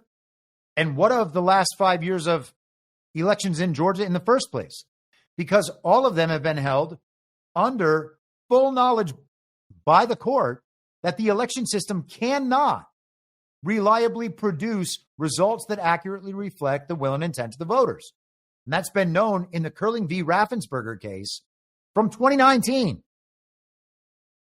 So we're beginning to see a lot of these things come to a head. Brad Raffensperger supported that. Is that good or bad? Well, Brad Raffensperger seems to be a bad guy. Is he a bad guy? Well, We don't know. How were his hands tied? By that court case, by this litigation, by whatever else is going on behind the scenes that would make it so these people couldn't talk about these things. Again, he might just be the bad guy. The surface interpretation of his actions after the 2020 election and since might be all we need to know. That could be the correct assessment. Well, he didn't see to election integrity in Georgia, a state that we know beyond a shadow of a doubt was obviously rigged and stolen multiple times. So he didn't get the job done. And Brian Kemp, same thing. And it would apply to both of them. And then you can go to Arizona with Mark Brnovich. He didn't get the job done in the prosecutions. Arizona's Secretary of State was Katie Hobbs. That was a Democrat who's now the fake governor of Arizona. And Doug Ducey, you might remember him refusing Donald Trump's call while he was in the middle of certifying Arizona's election. It's also possible that Doug Ducey put Arizona into some form of continuity of government because they have that in Arizona. So it's a lot of weird stuff. Some of these people who were looked at as certain definite bad guys might turn out not to be that bad. What did Brnovich do behind the scenes? I don't know. Let's do a little bit more on Brnovich, though. This is the Associated Press from 2022. Former Arizona Attorney General sat on records refuting the 2020 election fraud. So, the mainstream media, the mouthpiece of the global regime, the Associated Press, such a global regime mouthpiece that they are barred from full coverage of the Trump administration. They are letting us know that much like the Maricopa audit, despite finding hundreds of thousands of votes with no chain of custody, still just found that Joe Biden won by more if you don't actually determine which votes are actual votes and which votes are fake votes. So the real and the fraudulent votes compiled together, they count them up. Oh, yeah, I guess they did have Joe Biden even a little bit more ahead of where we thought, of where we reported he was. Arizona's former attorney general suppressed findings by his investigators, who concluded there was no basis for allegations that the 2020 election was marred by widespread fraud, according to documents released Wednesday by his successor. Democrat Attorney General Chris Mays, who took office last month, said the records show the 2020 election was conducted fairly and accurately by election officials. Brnovich never released a March 2022 summary of investigative findings, which ruled out, this article is from 2023. The subject matter, his report, is from 2022. I misspoke earlier. A 2022 summary of investigative findings, which ruled out most of the fraud claims spread by allies and supporters of former President Donald Trump. He released his April report despite pushback from his investigators who said some of its claims were refuted by their probe. Brnovich was at the time in the midst of a Republican Party primary for Senate. Okay. And so, sorry, I should have read this sentence. Yet a month later, he released an interim report that claimed his investigation revealed serious vulnerabilities that must be addressed and raises questions about the 2020 election in Arizona. But the Associated Press wants us to know that there was also information he turned up to suggest that it wasn't a fraud, and whatever that information might be. This is from Tucson.com from April of 2022, and then updated in June of 2023. And so this was the, back to the original reporting period on this. Arizona AG says he found election fraud, gives no details yet. I want to skip down a bit.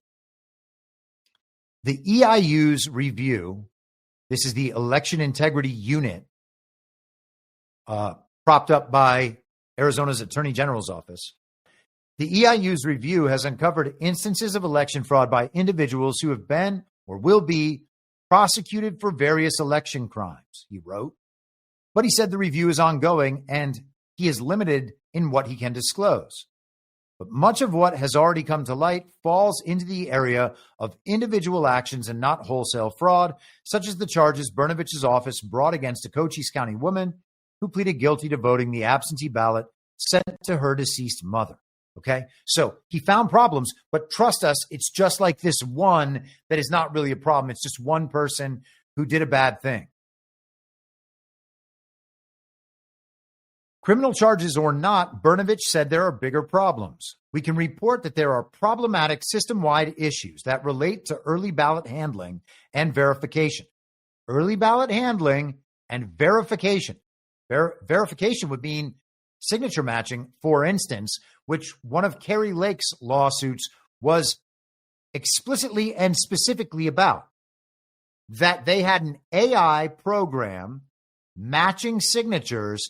The AI program would give a red light, a yellow light, or a green light, and then a person would just press the button, every time they saw a green light to approve the ballot. That was what constituted as a human verified signature match. And they were doing them in less than 3 seconds per ballot, which could not possibly provide a proof that a ballot was actually filled out by and traceable to the person whose name is on it.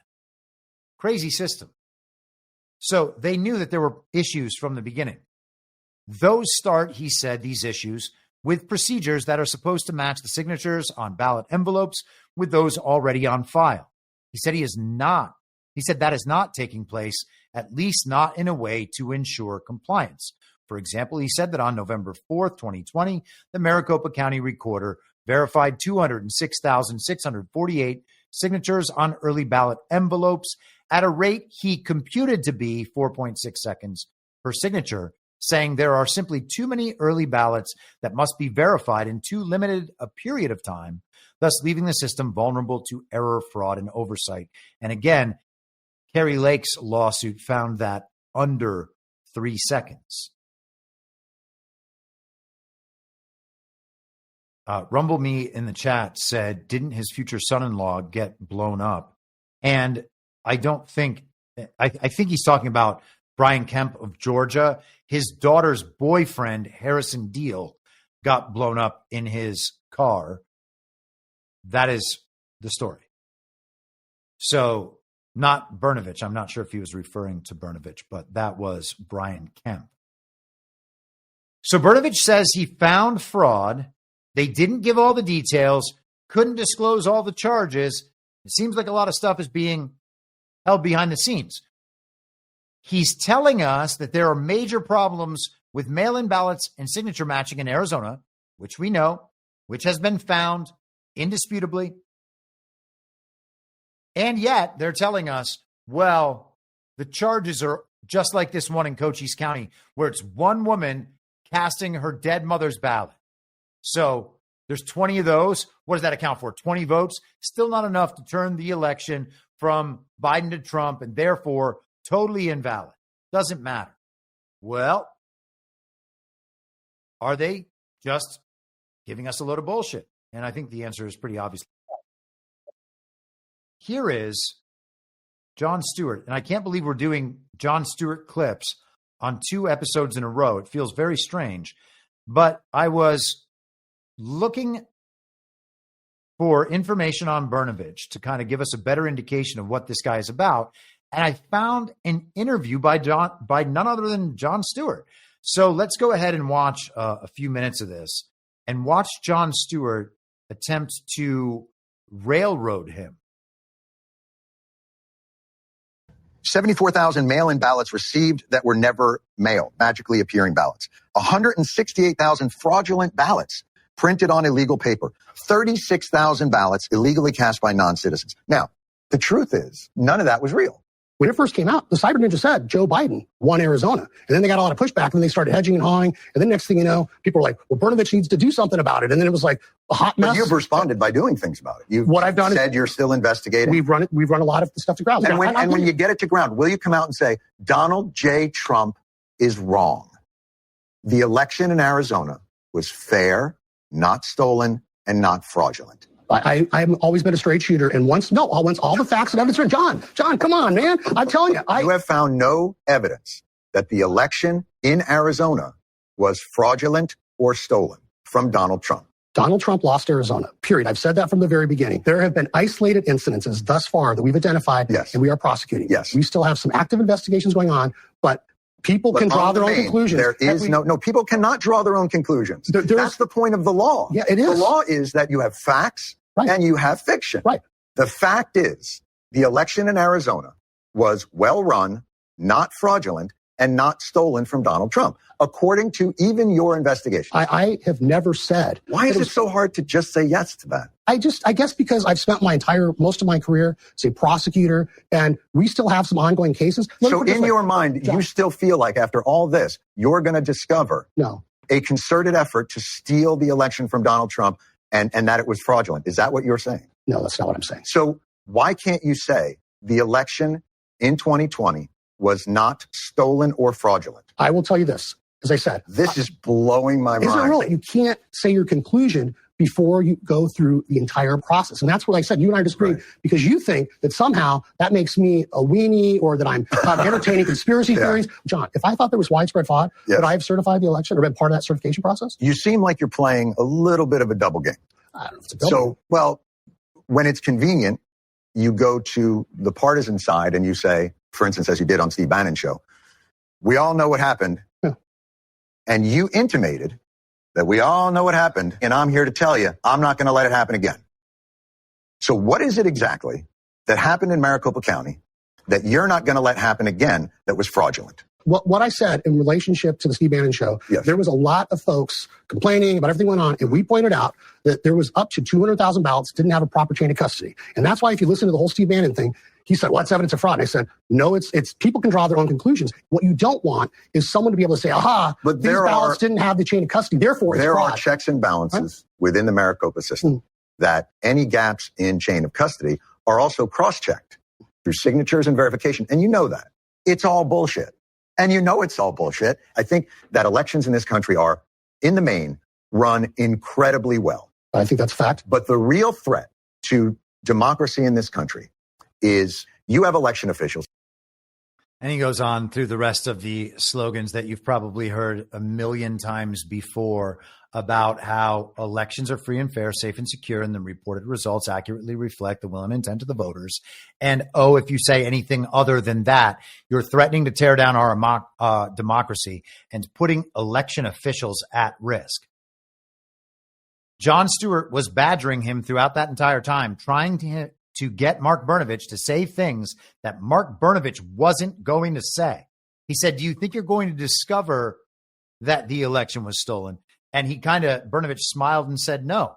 Well, he might not have to discover it. He might already know that the election was stolen, and he's just not going to say anything because the cases are still ongoing, as he said, and investigations are still ongoing, as he said. That was a couple of years ago. We still haven't heard anything. And so in those situations, we have to allow for the fact that there might not be anything else coming, but that's not what it sounds like.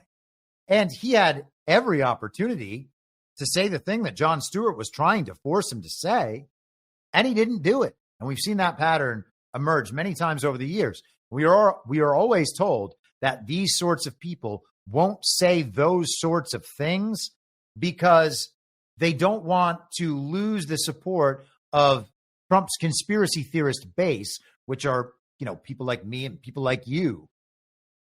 And if he says that Arizona's election wasn't stolen, then he would lose the support of the MAGA base. And that would be for good reason. They always present it like we're the crazy people who are wrong about this thing that we're obviously right about.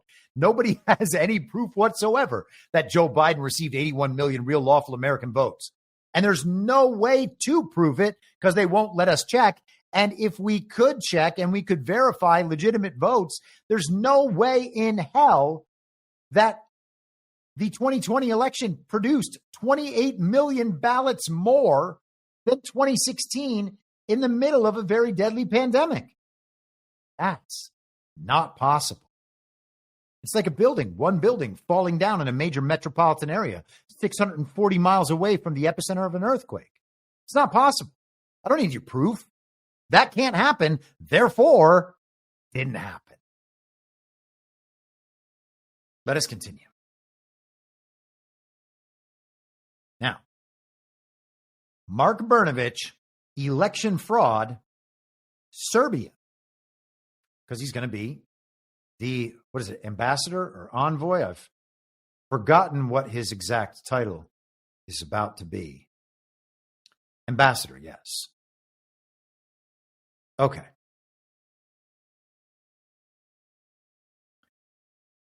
So, I just want to go through these things rather quickly. This is from November 17th of 2020 in the Gateway Pundit. Since Election Day, over 100 of 243 Dominion employees on LinkedIn have deleted their profiles. This is from Rosie Memos on November 16th of 2020. Why are all the Dominion people deleting their profiles on LinkedIn? And looks like all their software engineers are in Serbia. Nothing could go wrong. On November 6th, 3 days after Election Day, there were 243 employees of Dominion on LinkedIn. Yesterday, according to this article, there were only 140 remaining. They listed some of the profiles taken down, and Dominion's data engineers were located in Serbia. And then we have Sheriff Darleaf. This was from March of last year. Barry County Sheriff sends evidence to Representative Jim Jordan alleging foreign interference in voting machines across the state during 2020 election. Demands an immediate review and investigation. And we covered this letter last year on the podcast, but I want to focus on this paragraph in particular. Darleaf says, I have evidence in my file of Serbian foreign nationals entering our election system while the votes were being counted and prior to certification. The election vendor, Dominion, hired these Serbian employees and disclosed in emails that they are not able to provide backgrounds on these individuals due to law in Serbia. It has only been a mere 25 years since conflict involving Serbia. Therefore, the United States has allowed a scenario where potentially Serbian military criminals are running our elections and remotely entering our election equipment. We were also told by, if I recall, Sidney Powell, among others, that there was influence coming from Serbia. I actually had this pulled up earlier on ChatGPT. Yes, the Kraken lawsuits cited international data routing, though not always Serbia. So there is a Serbian connection to election fraud theorized by people since 2020. And now we have Mark Brnovich, the Arizona prosecutor, attorney general, who set up the election integrity unit to investigate election fraud in 2020. Now he is the ambassador to Serbia. Very interesting stuff. I have to think that there's more here. And I don't mean to, I'm not trying to push hopium on anybody or date fag about Liberation Day or about election fraud evidence and cases being wrapped up from 2020. Not trying to push that stuff. Same time, at some point, those cases, those investigations have to be wrapped up. Curling v. Raffensperger has to be decided at some point. All of this has to have a conclusion. And I would suspect that maybe we are getting, well, I mean, just by the virtue of how time operates, I assume that we are getting closer to that point, assuming that there is a conclusion. But these seem to be, in my mind, indications that things are coming back to the fore. A 2021 case in Georgia now gone, affecting whether or not they could put new election practices into place. Mark Elias is going to have his hands full, it sounds like. Also, another note from Serbia. They are, Prince Philip of Serbia noted last week that Bitcoin strategic reserves were already being built behind closed doors in Serbia. So that is quite interesting as well. So we talked about Donald Trump and a potential third term. This was one of the big headlines on Saturday morning. Revealed how Trump could be president until 2037 due to a simple loophole in the Constitution.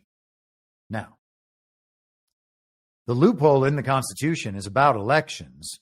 And so therefore, the greatest election loophole is that they are fake.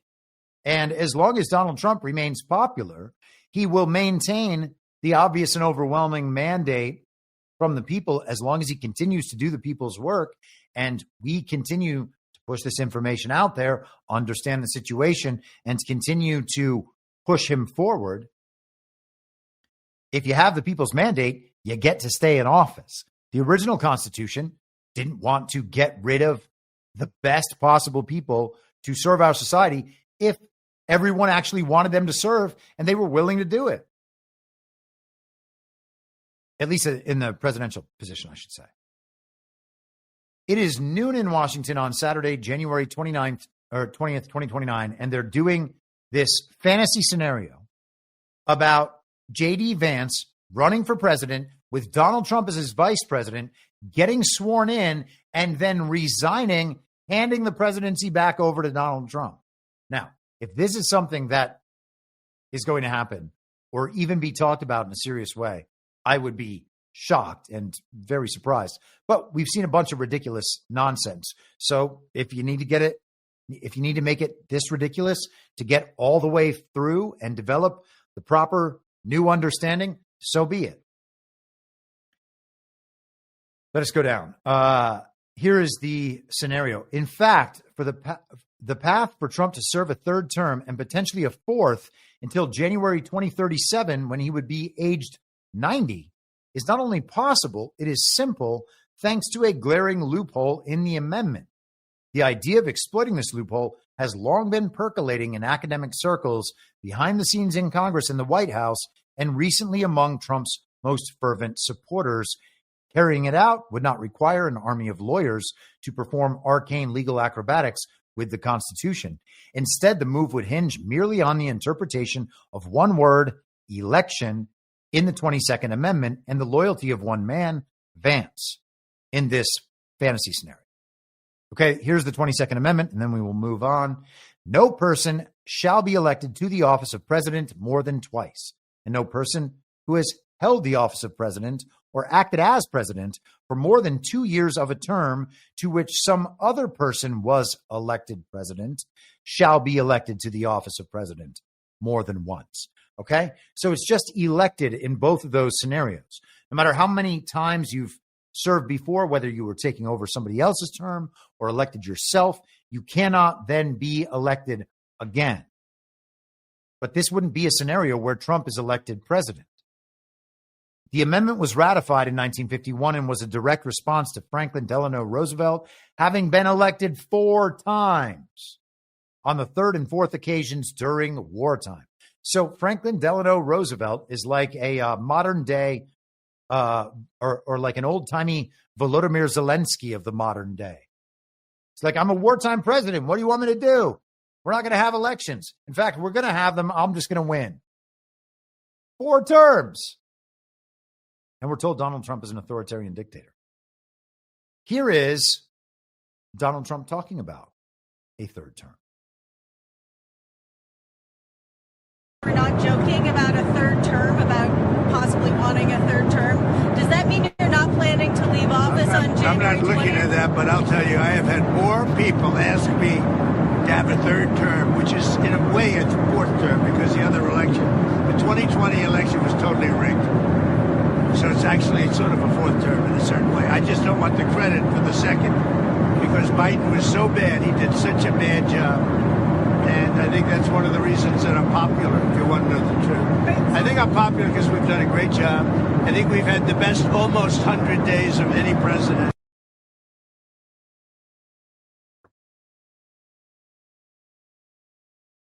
Call it crazy if you want.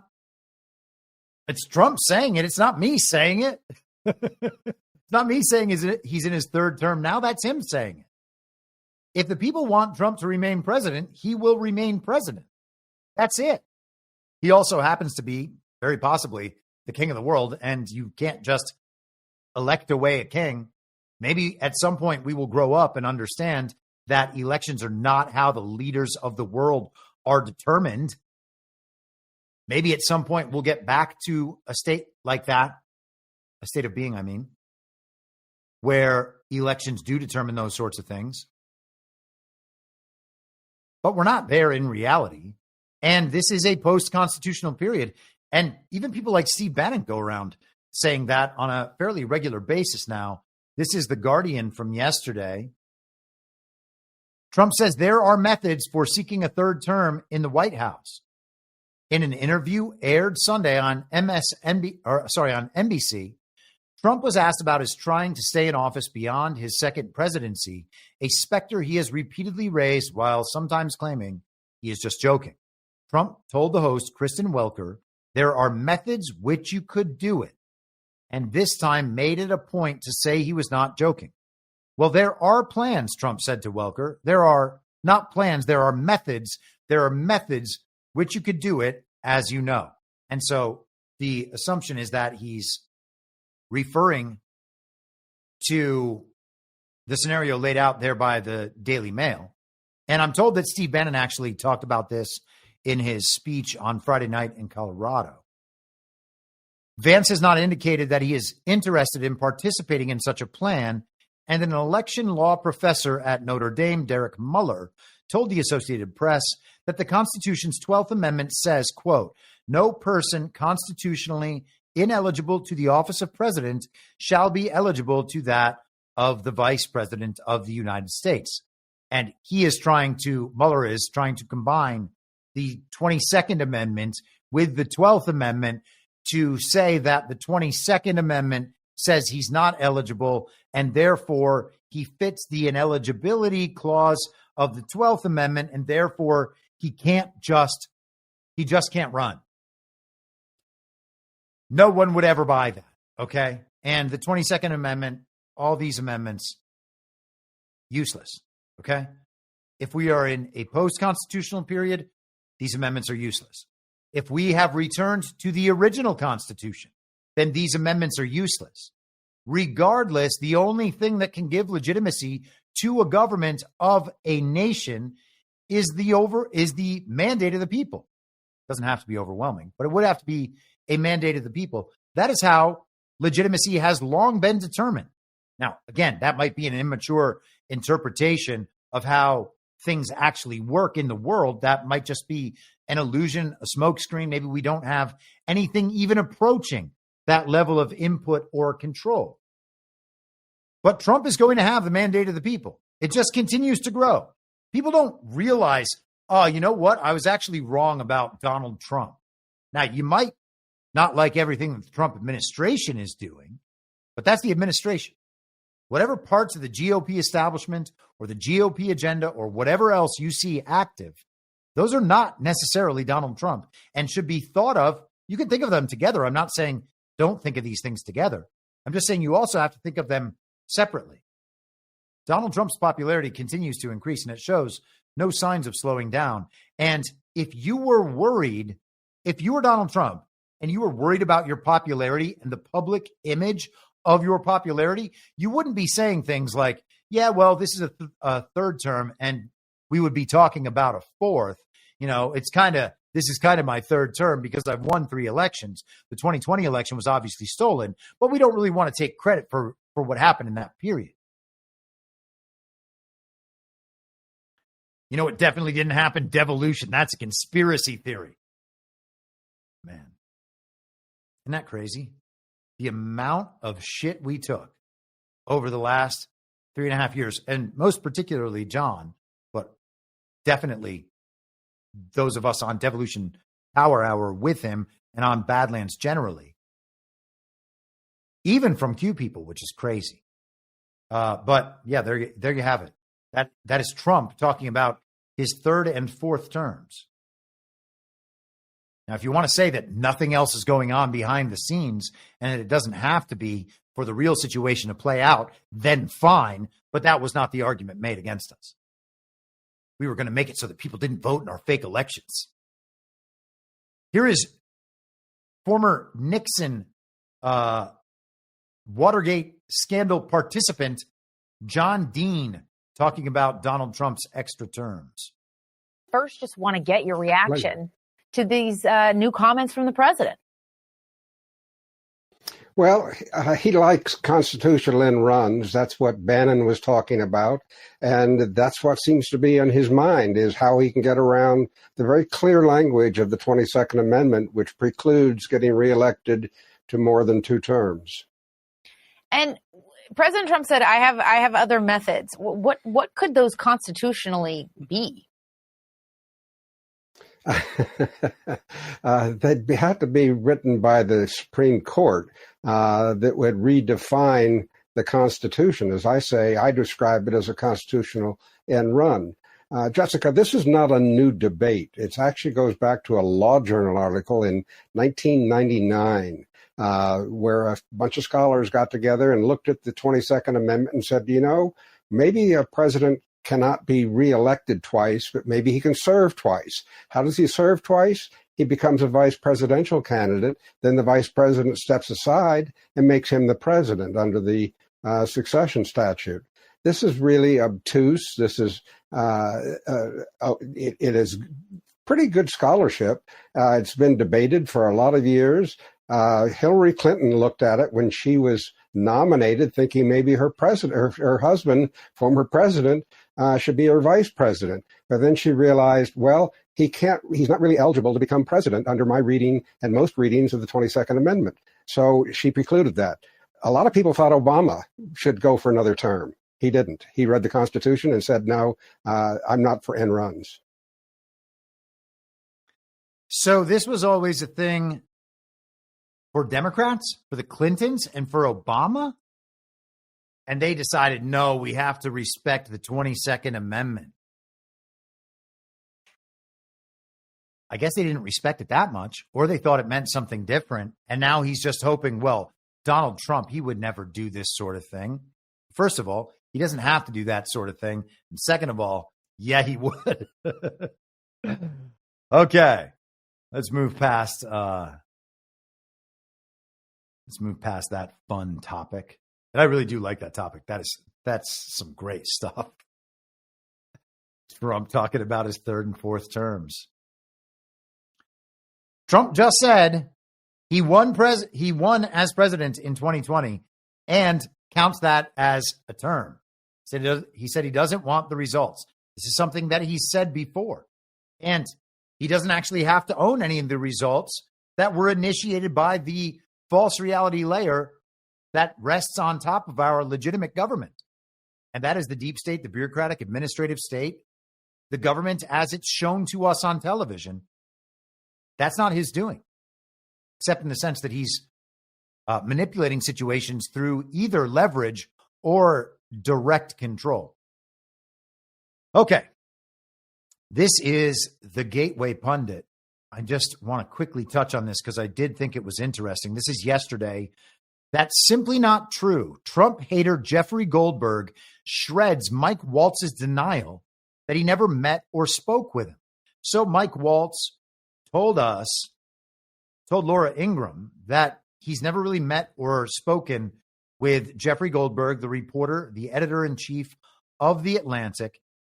Here's the relevant section. She says, but you never talked to him before, so how's the number on your phone? I'm not any expert in any of this, but it's just curious. How's the number on your phone? Someone sent you that contact? And he said, well, if you have somebody else's contact and then somehow it gets sucked in. And he goes on to describe that maybe he just stored that number under the wrong name, meant to put somebody else in, and it was that number and it went to him. It's very convoluted. Jeffrey Goldberg says, well, this isn't the Matrix. Phone numbers don't just get sucked into other phones. I don't know what he's talking about there. You know, very frequently in journalism, the most obvious explanation is the explanation. My phone number was in his phone because my phone number is in his phone. He's telling everyone that he's never met me or spoken to me. That's simply not true. I understand why he's doing it, but this has become a somewhat farcical situation. There's no subterfuge here. My number was in his phone. He mistakenly added me to the group chat. There we go. And later on, he said to CBS, I'm just not going to comment on my relationship with Mike Waltz. So, did they talk? At some point, there is a picture of them. By the way, that's Goldberg and that's Waltz at the same event. This was from Anna Bauer on X, formerly Twitter. A Q&A for a French filmmaker that was moderated by Goldberg, an event at the French embassy. And then Paul Sperry said, though Waltz insists I wasn't talking to Goldberg, a U.S. intel official told me Waltz was a source for Goldberg while on the House Permanent Select Committee on Intelligence. There's no need for an investigation to figure out how he was added to the chat. Goldberg was in his address book because he's been talking to him. Now, are all of these things true? Is it true that Mike Waltz and Jeffrey Goldberg knew each other, and then it seemed, which that seems to be probably true, they would have at least met, shook hands, introduced one another, maybe exchanged information? Then there's the other claim that Mike Waltz, while sitting on the House Permanent Select Committee on Intelligence, was passing information to Jeffrey Goldberg. That would be a pretty damning claim, unless he was passing Jeffrey Goldberg really bad information, like they may have well done in this Signalgate leak. Is it possible that Mike Waltz sourced Jeffrey Goldberg's anti-Trump stories on behalf of Donald Trump? I guess it's possible. I'm not suggesting that's definitely what it is. I'm just saying we have the surface level interpretation that he is violating any requirements of secrecy, confidentiality, etc. Jeffrey Goldberg's not asserting that. He's not coming out and saying, Waltz used to give me information. He's saying, I'm not going to speak to our relationship. So, was he doing that for a good reason or bad reason, if indeed he was doing it? These things will have to be hashed out in the future. And maybe they will be, maybe they won't be. I can't promise you any of that. How are we doing on time? What do I want? I guess we can spend some time on these things.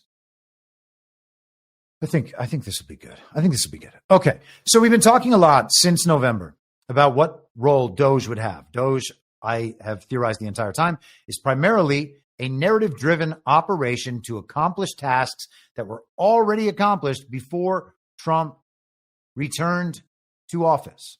Okay? A lot of what has been revealed by DOGE is elements of government corruption, many of which were available to people who looked prior to Elon Musk and DOGE beginning this operation. Are they analyzing government systems? I guess that's possible. Are they going into these government organizations to analyze their systems and causing big problems for those government employees? I guess that's all possible. Elon had his team on that Brett Baier interview last week. We went through some of that on Friday. But I talked at the time in late November, early December, about how there are two ways to look at this. It is good that the government is being dismantled.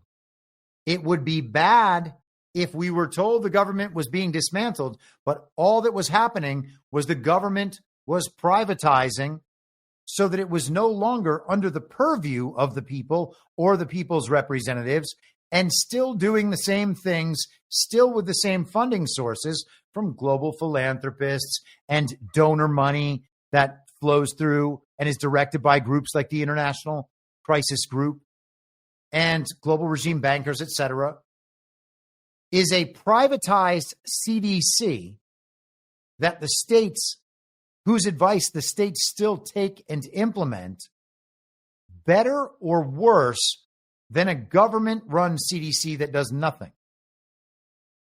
I'm not sure what the answer is. The government is such a shit show, such a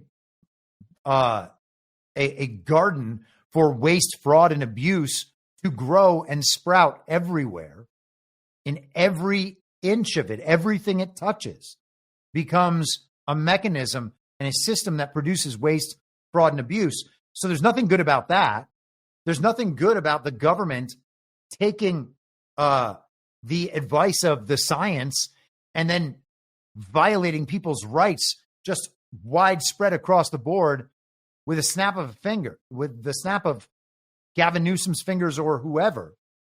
They just put new laws into place and say, everybody has to abide by my rules now, because the science says we're in a very deadly pandemic. And if you don't want to kill someone's grandma, you're going to have to listen to whatever the state says. Well, I'm not sure if that's better as a private organization, although it seems like we're on the path of finding out. This is the Washington Post from yesterday. DOGE wants businesses to run government services as much as possible. This is something I've been talking about on this podcast since 2021.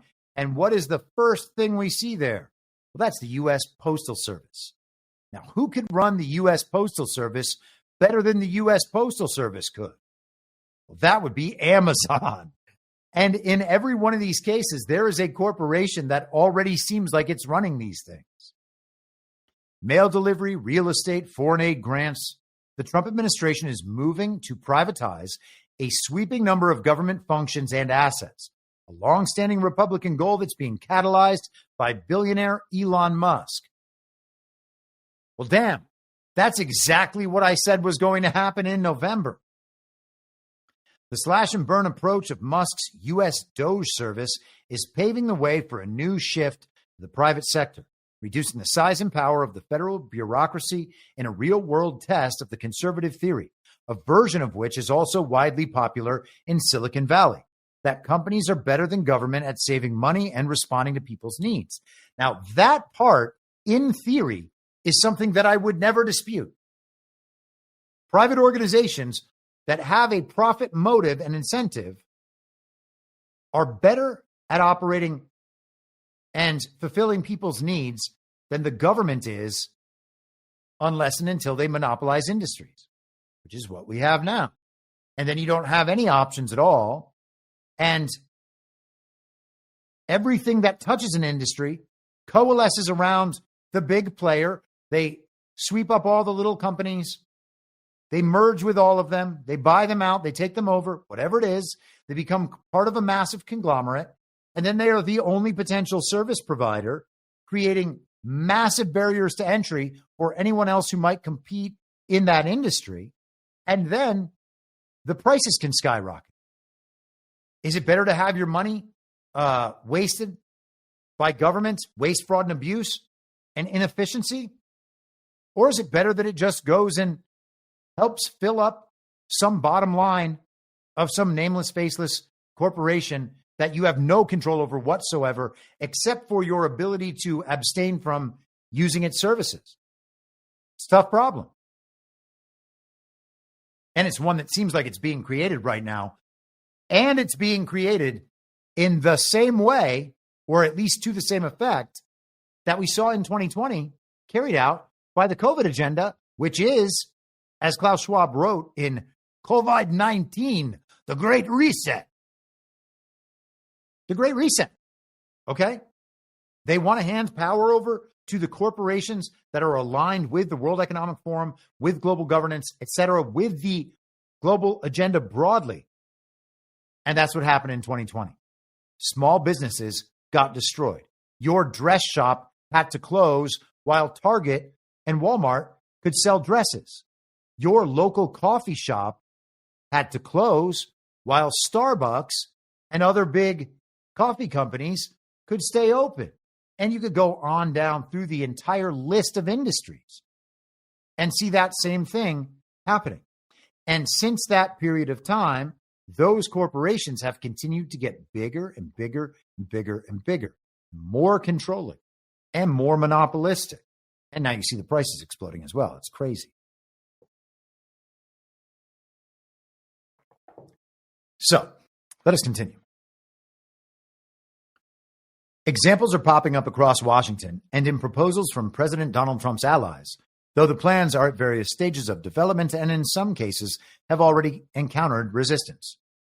At the DOGE Allied General Services Administration, officials are quietly moving ahead with a push to sell hundreds of publicly owned buildings to private companies, which can then lease them back to the government, theoretically saving maintenance and upkeep costs for taxpayers, according to two people briefed on internal deliberations who spoke on the condition of anonymity because they were not authorized to discuss them publicly.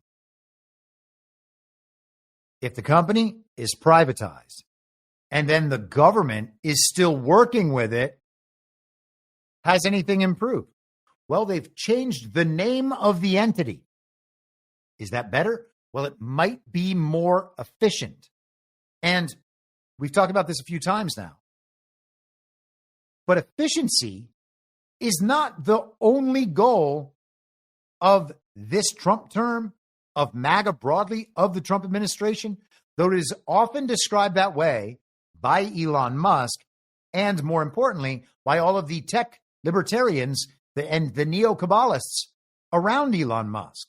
The other people who all piled in and said, we're tech bros coming to save America.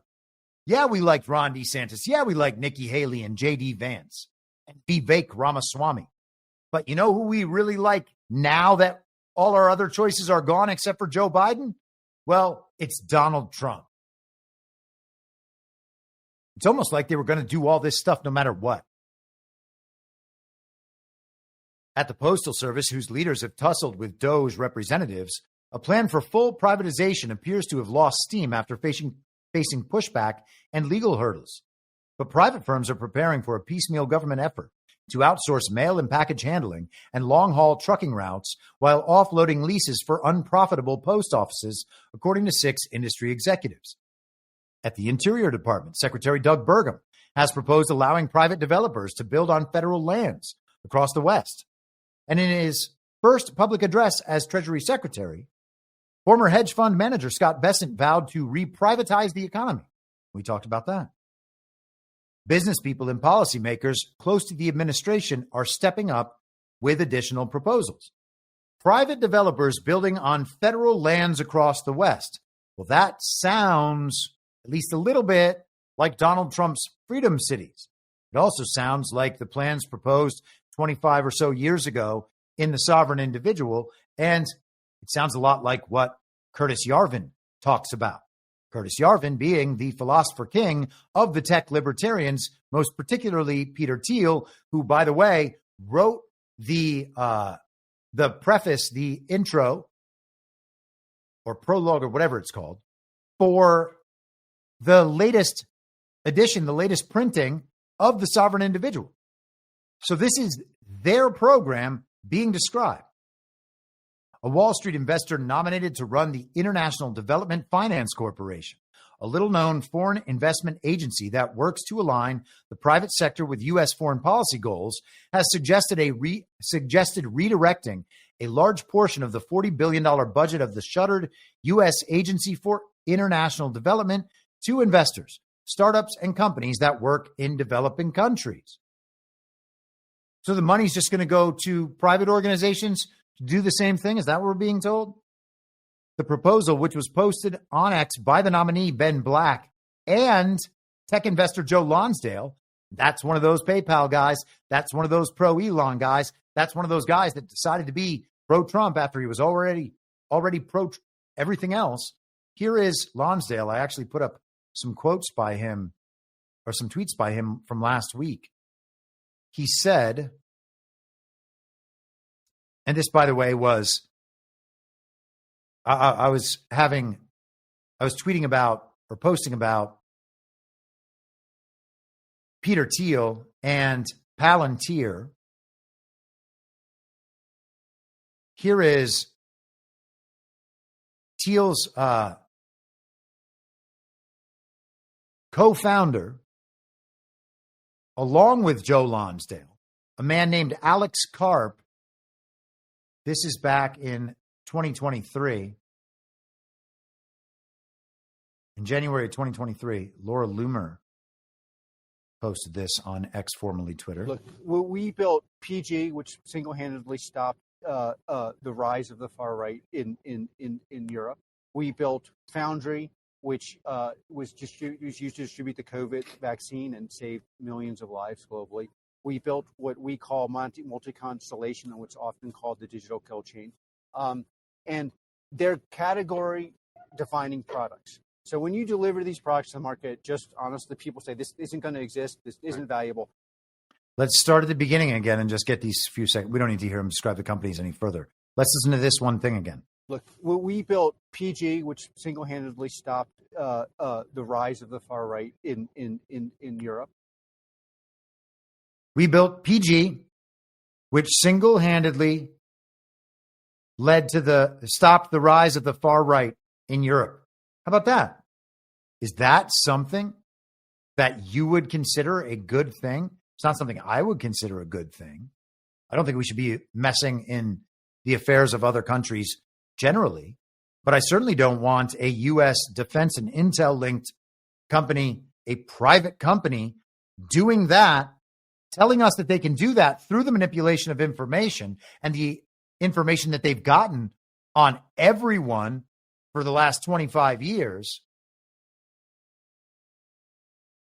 I don't want them doing that to us. I don't want them doing that here. I don't want them deciding how our society is going to be. Let's go back to Joe Lonsdale, though. A few of Lonsdale's posts. He responded to a Ben Shapiro video that the DeSantis War Room posted, quoting Ben Shapiro, saying, very bizarre, DeSantis reacts to Trump saying Cuomo did it better dealing with COVID than him, right? Remember, Donald Trump said that Andrew Cuomo handled COVID better than Ron DeSantis did. And Ben Shapiro said if he thinks Cuomo handled it better, that's an indication of if something like this were to happen again, he would double down, blah, blah, blah. So this was in the middle of the DeSantis simp operation, or actually, yeah, it had gone live. They hadn't officially kicked it off until May of 2023. But once Trump said desanctimonious, they kind of went live with that whole thing. Lonsdale posted, yikes, truly bizarre. Do any Trump supporters on my feed agree with Trump on this? Or is it obvious to all of us that this is a quote unquote lying bully aspect of his personality? He's flailing and lashing out, just as Governor DeSantis just broke the fundraising record for hard money in 24 hours. In June of 2023, Lonsdale said Trump was sloppy and narcissistic, unnecessarily took classified docs, and likely broke laws. Biden seems to have helped his family get illegal influence bribes, and the DOJ and his administration have apparently inappropriately blocked legit investigations. Neither is fit to be POTUS.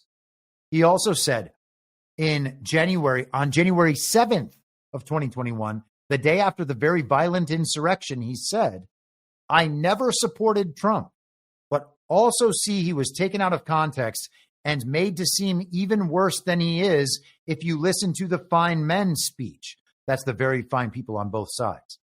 It's possible to condemn bad actions, but disagree with the relative level of hysteria about different events. I'm optimistic on the U.S. So Joe Lonsdale, not any kind of Trump supporter.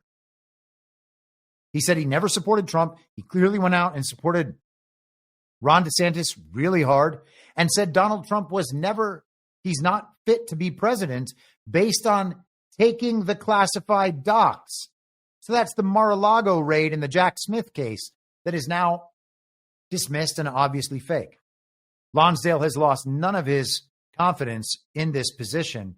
And you really have to wonder at some point why we've been led to believe by the television that all of these people are now our best friends. They're not our best friends. There is another agenda running alongside the America First and MAGA movement.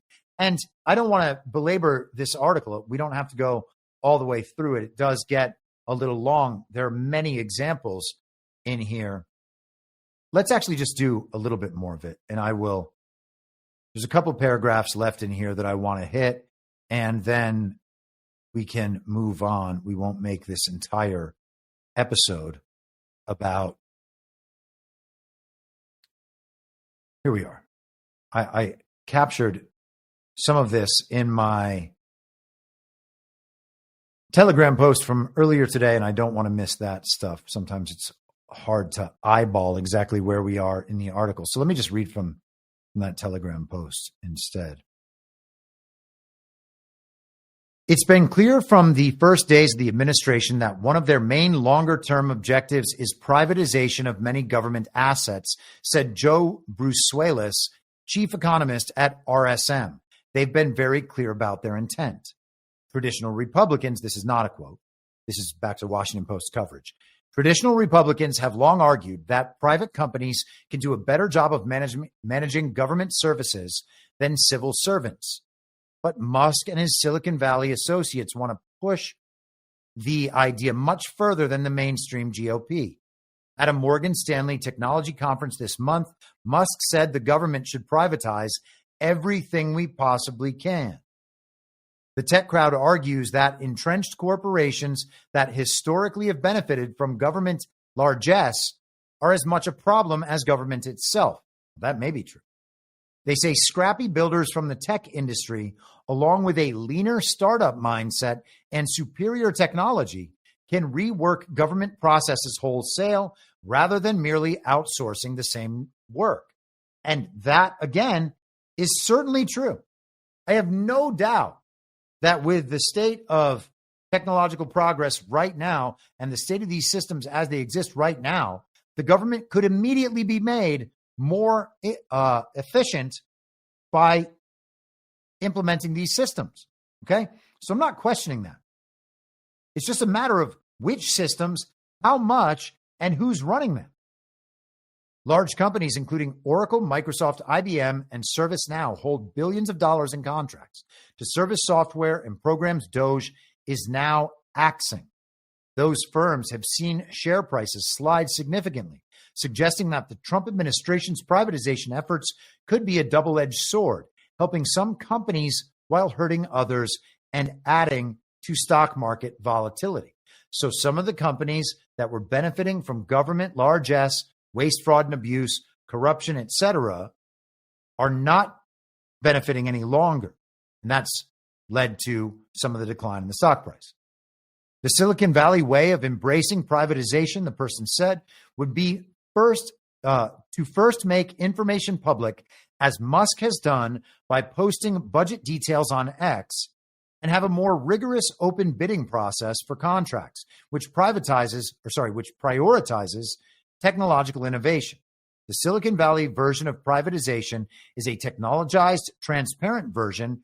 Let's compare everything out in the open. Radical meritocracy, the person said. So this is someone close to the situation, according to the Washington Post.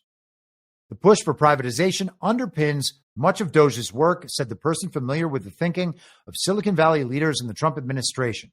The group's immediate focus has been cutting and trying to remake government processes so they're more efficient and transparent. But the ultimate goal is to limit the scope of government and privatize what is left. I think everyone, and certainly the leadership of DOGE, believes the private sector would do a more effective job. DOGE is sort of fundamentally libertarian and free market. It's undeniable that this is the thrust of it. Now, free markets are great. Libertarian with a small L is okay in some respects and not as good in others. But libertarian with the big L and the tech libertarian community are not exactly the same thing, okay? The sovereign individual mindset, the Curtis Yarvin mindset, and we can have an argument about whether or not those mindsets should be adopted because it's what's really happening anyway and gives you a better lens through which to view the things that are happening. But their idea is that everybody can do whatever they want, okay? And that we should arrange our society that way. Now, from a purely sovereigntist viewpoint, I think that makes a lot of sense. That may be where we're headed, and it may be what was intended for this country to be before the state model kind of took over everything. Now, it's possible that the United States 250 years ago was conceived of and put together by the regime in the same way that the European Union has been. Okay? We should at least allow for that possibility, because there was certainly a movement toward centralized government, a powerful centralized government, and away from individual sovereignty and states' rights. That has been true for the 250-year history. It started with the Constitution. It started before the Constitution, but the Constitution was what formalized that, and it has just been moving and moved in that direction ever since. Okay? So, is the tech libertarian model for how they want to see society operate in the future closer to the original vision prior to the Constitution from our founders, from anti-federalists, from people before the Revolutionary Era? And the answer may be yes. Okay? That person owns that land. They can do whatever they want in it. If what they want to do is set up a shop that runs strange medical experiments and other people want to participate in those strange medical experiments, well, who are we to stop them? Okay? That's what no government would actually allow for. And maybe that's just something that we have to accept if we don't want the overreach of government. Otherwise, we had better figure out how to have an effective government that is limited in its powers and operated by people with some underlying morality. Okay? So they mentioned the main point in here. And I think that this is, the thing that we're going to have to look at to make sure which one of these tracks we're going down. If we're going to grab this narrative, this Great Reset, if we're going to hijack the Great Reset train as it, speeds through the canyon, we're riding down on one side. These techno-libertarians are riding down on the other side.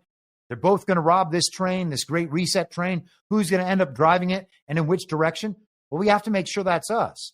And this is one of the critical things that we can look at and understand.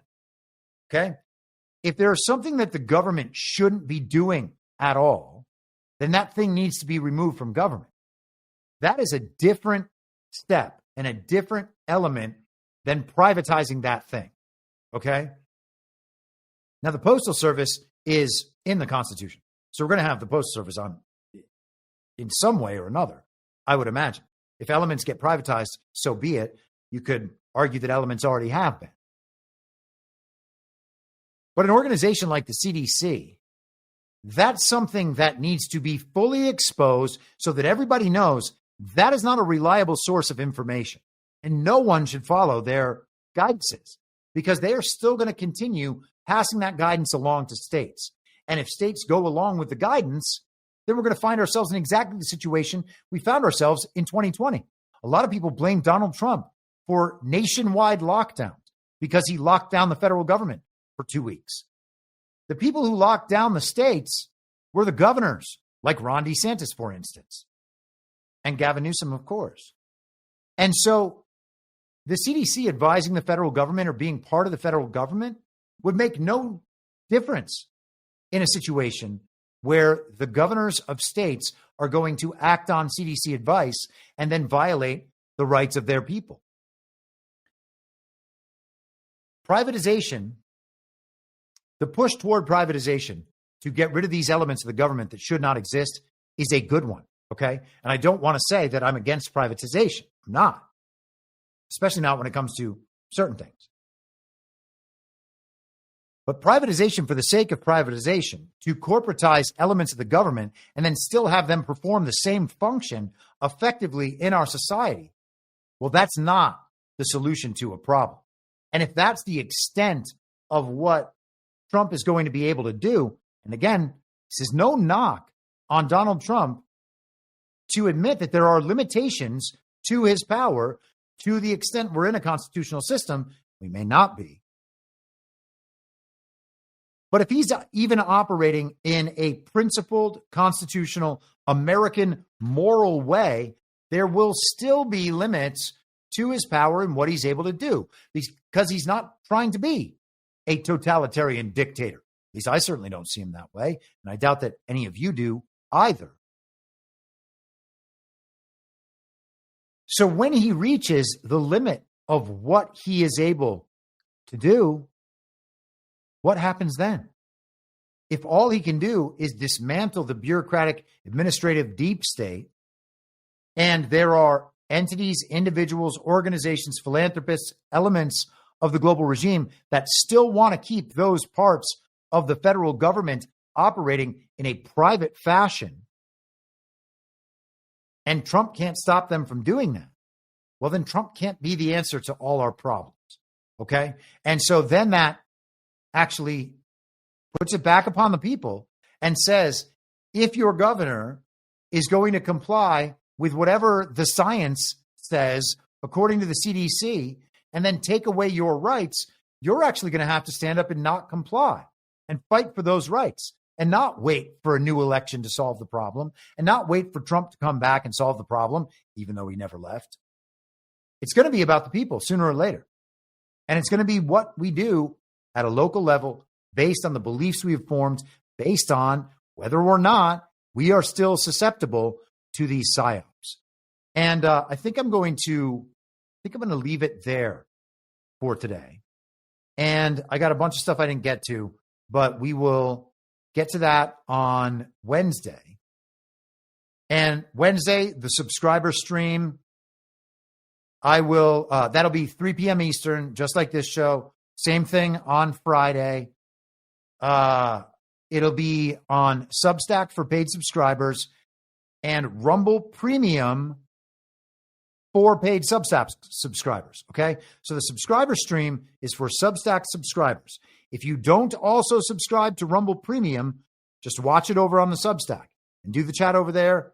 And that's the best I can do. I'm trying to operate within the Rumble program to be able to actually make this show even marginally profitable, make like $40 of ads every now and then. Today, there's not even any ads.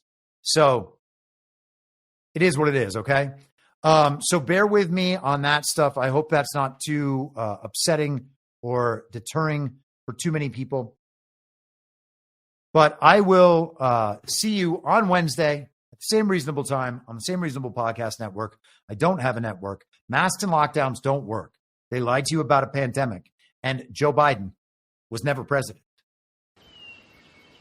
Well, what? You know who I am, don't you? Well, you ain't Fiona Apple, and if you ain't Fiona Apple, I don't give a rat's ass. What's wrong with being an angry prophet denouncing the hypocrisies of our times? What do you think, Max? Do you want to be an angry prophet denouncing the hypocrisies of our times? Yeah, I think I'd like to be an angry prophet denouncing the hypocrisies of our times. It's not true. It's more true than I would perhaps prefer. Can we stop this cruel game and allow the boy to keep one shred of dignity? For God's sakes, I can't stand to see him in all this pain. You vicious bastards! Let him move in with you. Is it so bad to see somebody happy? So just let him move in. For the love of God, let the boy move in with you. Good Lord. And I will not let you down. We do a little trolling. It's called We Do a Little Trolling. What? In my mind, that's the end game. If you're listening for free and would like to support the show, the best way to do that is by signing up for a paid subscription at imyourmoderator.substack.com. You can find the info stream over on Telegram at t.me/veryreasonable. The merch site is cancelcouture.com. And for all my other links, you can visit linktree.com/imyourmoderator. And I'll see you soon. Down on the range.